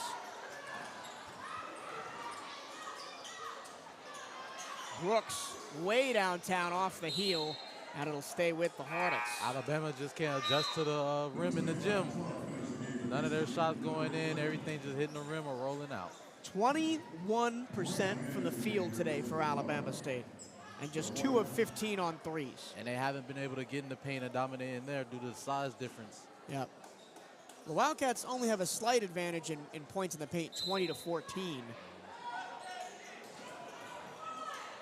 But the 19-4 on the fast break, the 14 points off turnovers for the Wildcats, those have been the key stats in the game. Oh my goodness, Jordan Brooks got crossed up, but then Pooler misses everything on the step back, and Alabama State will go to the line after another offensive rebound. They've held their own on the offensive glass today, Alabama State, but only 8 second chance points off 11, now 12 offensive rebounds. It just wasn't enough to keep them in the game. Yep. Well, the Wildcats left no doubt after a 30-point 3rd quarter where they went 11 of 17 from the floor and 4 of 5 from downtown. And we knew at some point they had to make a choice whether they was going to extend the run at the end of the second half or the second quarter, or coming out of the 3rd and starting fast. And coming out of halftime, they started fast, they started strong, they started aggressive, and extended that lead. Because 30 points, whew, that's a lot. Chanel McDonald picks up her 4th foul. Janessa Kelly trying to get her sight back in. She's now 0 for 4 in the quarter. Ball on the floor. Brooks has it, but stepped out of bounds did Alabama State. So it'll be a Wildcat ball. I thought they called kickball for a second. The Wildcats have been notorious for having slow starts to second halves this season. both teams, men and women. So the fact that they came out and just blitzed the Hornets in the first 5 minutes of the third quarter really shows that they weren't playing around this afternoon. Clark, kick out Kelly. This time she tries Ides to drive. Tier drops it off the front of the rim, gathers her own miss.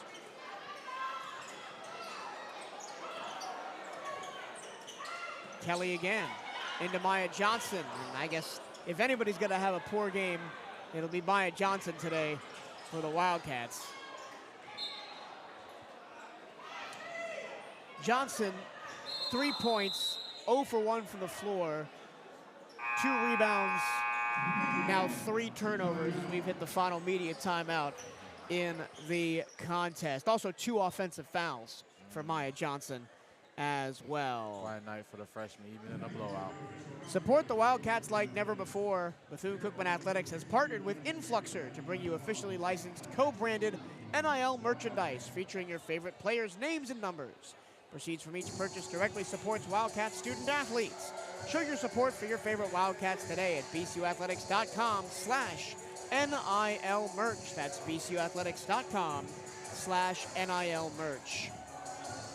Bethune-Cookman University Athletics is proud to announce the Hail Maroon and Gold Collective, a groundbreaking partnership with Student Athlete NIL, a leading name, image, and likeness management platform. Through Hail Maroon and Gold, the most passionate Wildcat fans and businesses can engage with Bethune-Cookman University Athletics and its student athletes like never before, and ensure our winning ways continue at Bethune-Cookman University for years to come. Learn more today at BethuneCookmanAthletics.com/NIL. That's BCUathletics.com/NIL. And TJ, we're approaching both the best and worst season of the year to be a college sports worker like I am. That's crossover season. We got basketball, softball starts up this week, baseball next week, track and field and tennis all going. There's a ton of BCU sports stuff to talk about. Ton of things on your mind, ton of stats to look at, a lot on your plate. Baseball is my favorite thing, though. That first pitch of baseball season is always one of my favorite times of the year. I've been trying to get in more baseball a little bit. No, not my forte, but it's definitely a popular sport, and I don't never enact on it.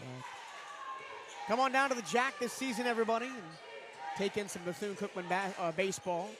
Wildcats have dominated this one on the hardwood over Alabama State. Last year, the Wildcats trounced Alabama State in Moore Gym as well, coming down the stretch of last season. That was the only Wildcat win after they ended the season 1-7. The Bama State game was their one win. Johnson can't catch that pass.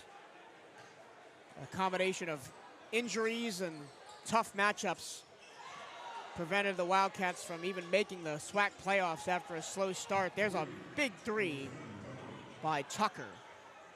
Isn't that a double-double in her return, Mike? No, she's still got 9 rebounds. She's down to 13 points. Okay. So 1 rebound for Tucker would be a double-double in her return to Moore Gymnasium. Janessa Kelly's still shooting, and there it is. A double-double for Omaria Tucker in her return to Moore Gym after playing the last 2 years with the Maroon and Gold. The Wildcats, only 3 points in this fourth quarter, not that they've needed them. They led by 38 at one point in this contest. Offensive foul as Cassandra Hawthorne draws the charge. I think it was a little good acting in there too, but I seen the foul though, definitely. But the referees have been consistent calling that. Definitely. And they haven't been blowing the whistle too much, so they've been letting them play. The Wildcats start to empty their bench. The freshman Alyssa Green from Buford, Georgia comes in. Her 11th appearance of the season, just averaging 5 minutes a contest. So now 3 freshmen on the floor, Brooks, Green, and Johnson. And we're gonna get Layla Lancaster as well, as she gets up off the bench. Letting them get some experience, learn this blowout, learning the speed of the game. Well, Alyssa Green turns the ball over, not her greatest entry into this game. Tucker trying to continue her hot fourth, misses it short. Johnson pulls the board, and the Wildcats will look to run. 3-on-1 for the Cats. Brooks all the way, missed it. I would have liked to see Jordan maybe dump that off to one of the forwards that was running with her. Down the other end as this game is completely degraded, except for Kayla Clark, who gets back and gets the block.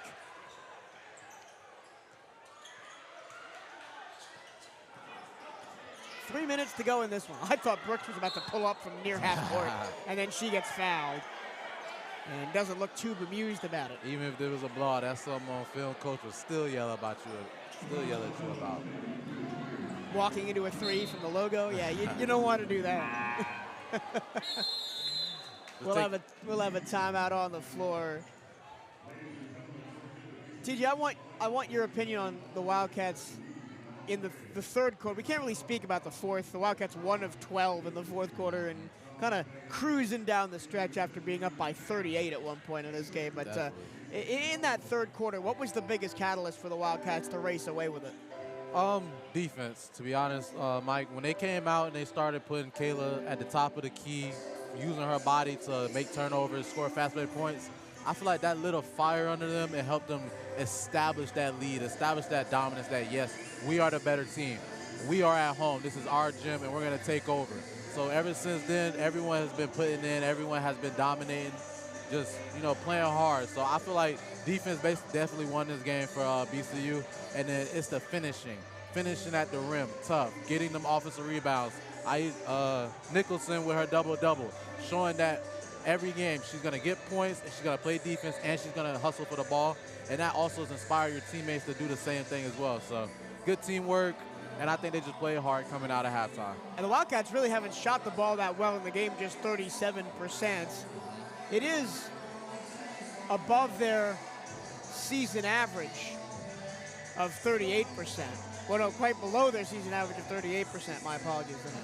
And in a game like this where you're so overmatching them, you'd think that it would have been higher, but again, the offense hasn't really been flowing at times. The Wildcats scoreless over the last 3-12, just 3 points in this fourth quarter, taking their foot way off the gas. But this is a good bounce-back game and a feel-good game for the Wildcats at home after a tough loss on Thursday. Definitely, especially coming off like a 3-game losing streak, right? So, like, your mental is not right, the confidence, everything like that. So even if you're not scoring like how you usually do, when you come out and you make a change like that and you work together as a team, it can help uplift you and change the projection of where you guys are going as a team, as friends, because everybody on that team is probably friends. Oh, somewhat. Did they call a tech somewhere that I missed? Because Jordan Brooks at the free throw line and everybody else is beyond half court. I didn't see anything. Did they call a sideline tag? Oh, intentional foul is the call. Now, in women's basketball, there's a difference between an intentional foul, a flagrant foul. An intentional foul is what we would in men's basketball call a flagrant one, but it also includes like a transition take foul or what happened at the end of that last possession where a frustrated Taylor Smith just went up and whacked Jordan Brooks. It is blatantly obvious, especially how small she is. You're going to see that. Yep. But that's definitely just frustration coming out with Alabama. Yeah, and it's tough for Alabama State. I mean, they've lost 3 of their last 4 as well. Offensive foul, moving screen by Layla Lancaster, another center prospect on this team. Coach Creighton Del Rosario just eats up these Florida center prospects. Lancaster, 6'5", the freshman from Lynette, Alabama. Nah, 6'5", that's really good. She gonna definitely, as she get older and accustomed to the game, she definitely gonna be getting a lot of rebounds. And, she could be dominant in the paint with that size. Not every day you see a 6'5" female. Tucker misses everything, and the ball goes onto the stage. And the crowd's gonna let her hear about it. But yeah, no, the 6'5" Lancaster only appearing in her 7th game of the season today. Again, freshman getting bottom rotation minutes, but her and Maya Johnson, the centerpieces of this team going forward, along with Jordan Brooks and Janessa Kelly. Alyssa Green, another freshman, nice move, she'll get to the line. I typically don't agree with them cross-court passes like that, but in a game like this, I guess you could let them slide a little bit. The Wildcats do throw a lot of those skip passes, especially over zones. The Wildcats have figured out the zone. Right? At times in that first half, they struggled to get over that zone. That's why the game was close for a long period of time before the Wildcats went on that long run at the end of the second quarter. Definitely. Since they weren't making them easy mid-range shots, they played defense, got easy layups on the back end to extend that lead. Alyssa Green finds herself on the score sheet and goes 2 for 2. The freshman from Buford, Georgia, 4-time regional winner at Buford High School.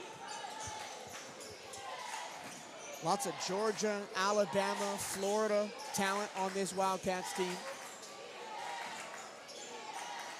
Omaria Tucker, who's had the standout game for Alabama State in her return to Moore Gym. Smith, long three, no good. Rebound by Clark. Clark in the open floor showing off the handles. And a foul will send Asia Nicholson to the line as the Wildcats clean up on the boards again. She just boxed out her own teammate. Yeah. And what a boon for Coach Creighton that you can put together multiple lineups with 3+ 6-footers. At this level of college basketball, it is not often that you see that. Provides a lot of versatility. And is Kayla Clark playing the 3 in this set? I think she is. It seems like it. 6'3" playing the 3. She's been everywhere. She's been at the top of the court, down in the box, free throw line, just using her versatility. Because from what I've seen, she could dribble, she could shoot, she could post you up. Her game is very, very well-rounded, in my opinion. Yep. Nicholson, really her one struggle for the game has been the free throw line. She's now 4 of 8. Need those free throws, even in a game like this. Make that 5 of 9.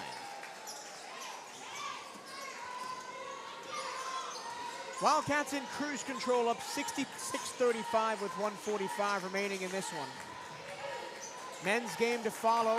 Asia Nicholson doing it all. Another bucket and the foul as well.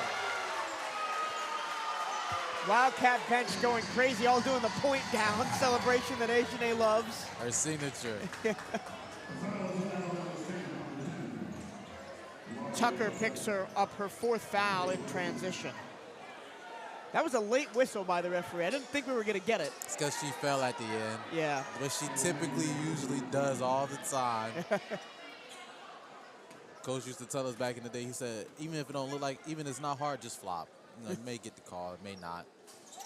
Listen, as a former official, I don't agree with that sentence. We'll agree to disagree on that one.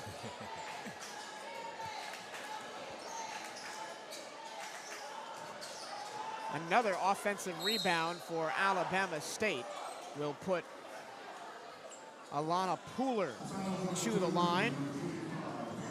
Outside of Tucker's 13, Smith has 7, and nobody else has more than 4 for Alabama State. They're shooting 18% from the floor, the Hornets. That's not good. That's lower than their average. Way lower, and their average is 30.9, which is already last in the SWAC, and it's going to be considerably lower after this afternoon's contest as Pooler gets 2 from the stripe. Wildcats haven't made anything easy for them, even late down in this stretch. They're trying to get Leo Lancaster a bucket. Well, they're going to get her an assist as she finds the cutting Nicholson. Tucker kind of lost on that one. Launching a 3 and hitting it is Alabama State for Caitlin Bryant. Her first field goal of the game, she was 0 for 7 before that. The rim has not been kind to Alabama at all today. As the Wildcats will run out potentially by 30 here, as it's 71-40. They've led by as much as 38 in the contest. Their largest lead was 58-20 in the middle of the third quarter. Wildcats just taking time off the clock. Jordan Brooks finds Clark. Her three-pointer, no. She had one already this season, which was for the first of her career against Mississippi Valley State. Clark almost picks off another pass, but travels with it. And the Wildcats out there smiling, having fun. When you're up by 31, it's pretty easy. Definitely. A lot of sad faces on the opposite team, though. Frustration. And after getting blown out by 40 on Thursday, now 30 today, it's going to be a long trip back to Alabama for the Hornets of Alabama State. Next week, they host Southern and Grambling. Grambling, always a tough team in Southern, sitting third in the conference right now. Lots of contact. With .8 on the clock, it'll stay with the Hornets. And Coach Creighton says, I want to go home. He just kind of turns around and goes, what are we doing here? Just get the ball, let the clock run out. We will hear from Coach Creighton at the end of this game. Stick around on the post-game show for that. One last launch, and this one belongs to the maroon and gold. 71-40, the most dominant display for the Lady Wildcats this season as they run out huge winners over Alabama State. TJ, your thoughts on a great win for the Wildcats?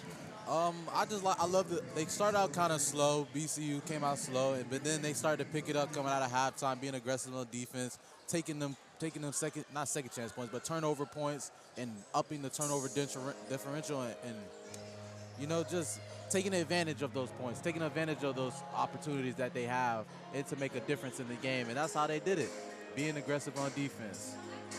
Here are your final scoring totals for this afternoon's game. First for Alabama State, Amaria Tucker was really good on her return to Moore Gym, where she played the last 2 years as a member of the Wildcats. 13 points, 11 rebounds. She got hers, but the rest of the team struggled.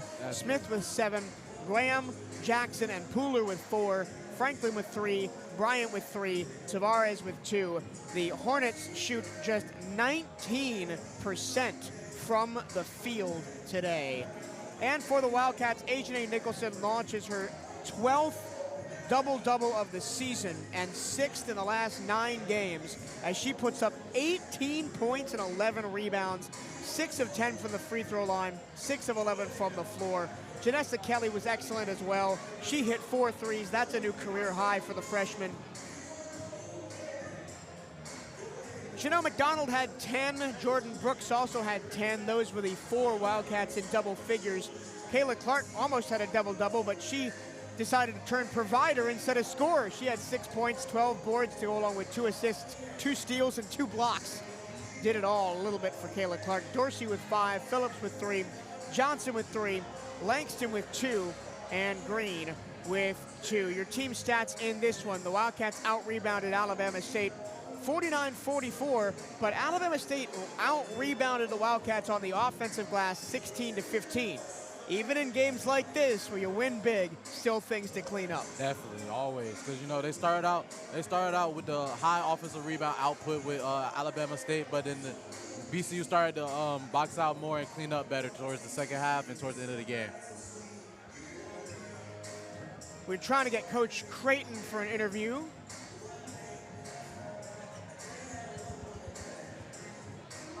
See if we can grab her before she leaves.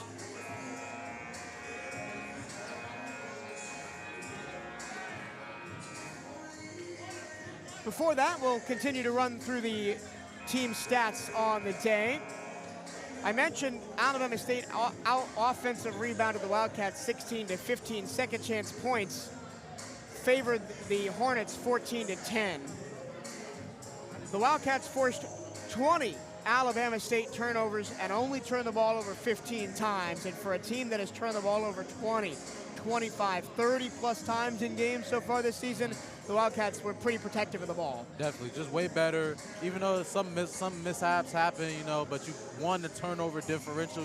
You caused more turnovers than you turned over the ball, and that's what helped you come back and win this game. Wildcats, in forcing those 20 turnovers, got 14 steals, leading to 17 points off turnovers for the Wildcats, 11 points off turnovers for Alabama State. Here's the big stat: 24 points in the paint for the Wildcats, 14 for the Hornets. Again, second chance points, 14-10 in favor of the Hornets, but points in the paint, you had the 3 bigs. They all had big games. 2 of the 3 had 10-plus points. 2 of the 3 had 10-plus rebounds. You did what you needed to do on that side of the ball. Definitely. That's why when we first started the game, we seen that they was very aggressive attacking the paint. Towards the second quarter, they got away from it a little bit, Then they use the defense to get back in it, and then they finish with points in the paint, taking easy shots to extend and keep their lead. The key moment of the game was the transition from second quarter to third quarter.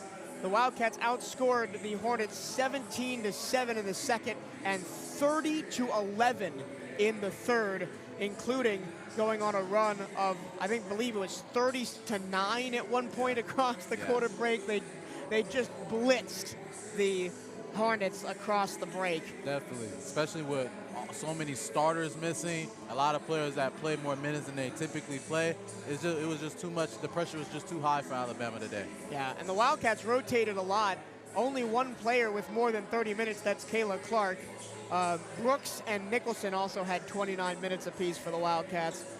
An important game, a bounce-back game, a game where they got pretty much everybody on the roster into the game to get some minutes at the end. A game that we could look back on later in the season and go, this was the turning point. Yes, definitely, because this could help.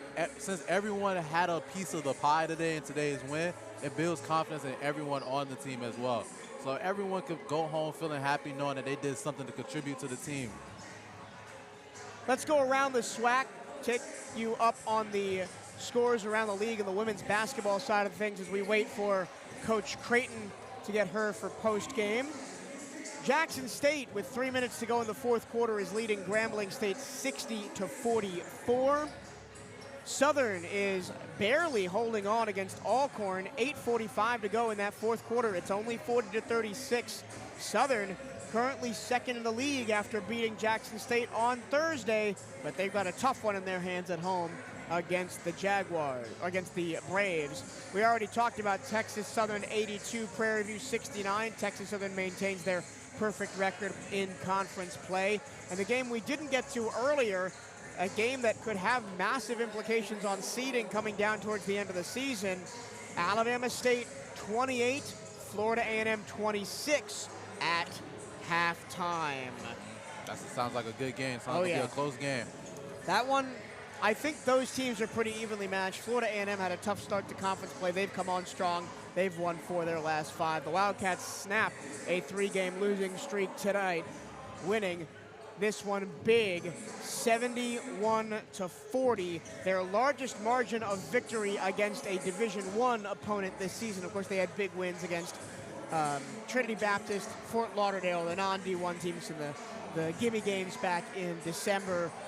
Let's turn our focus to the men's game a little bit here, TJ.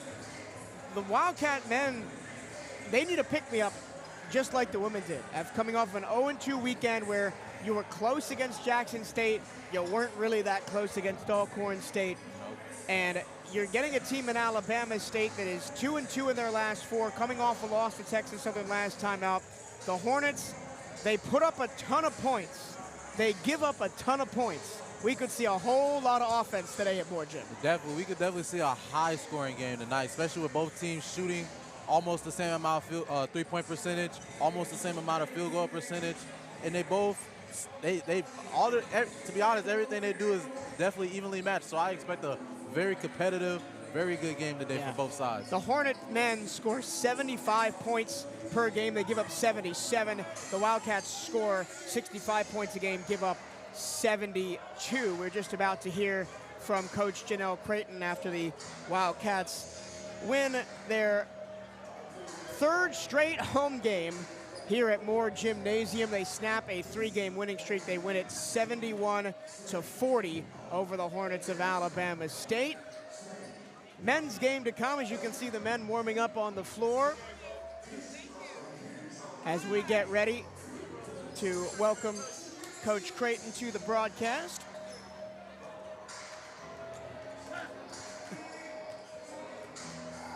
There we go.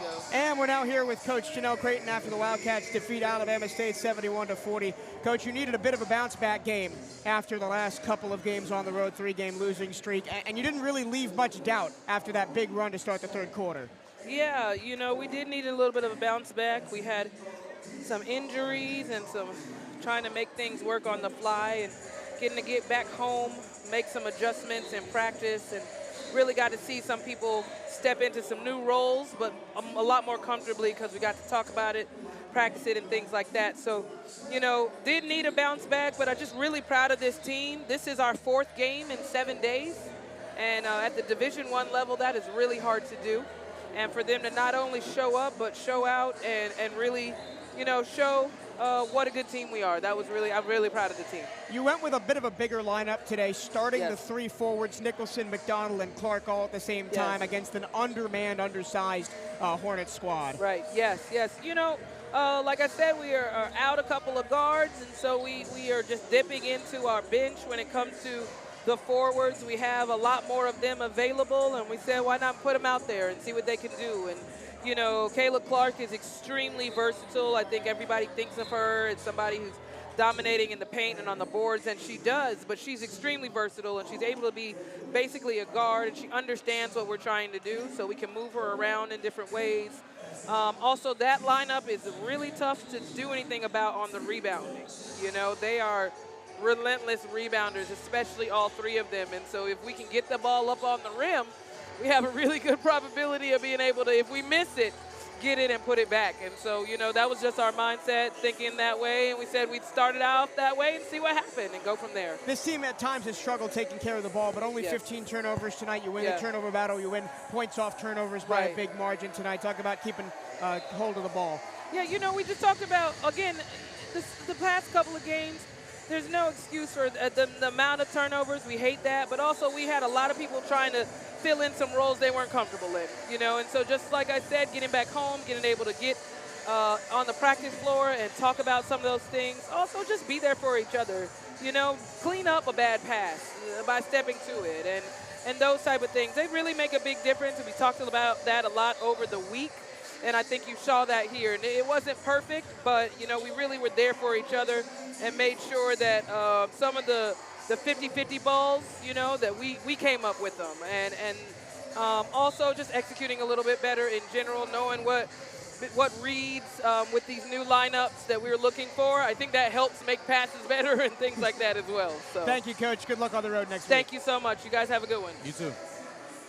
Once again, the Wildcats run out winners today, 71-40 over Alabama State. They improved to 7-14 and 4-5 in conference play. Alabama State falls to 5-16 and 3-6 in conference play. For TJ White, the desk with me, producer Raphael, and our entire student crew here on the CatEye Network. Thank you so much for tuning in to this broadcast of Bethune-Cookman Women's Basketball. We'll be back in about 20 minutes. Go back to the homepage on the CatEye Network YouTube channel. Click the men's game. We'll be back to talk you through that one. My name is Michael Torillo. Thank you so much for tuning in. We'll see you soon here on the CatEye Network.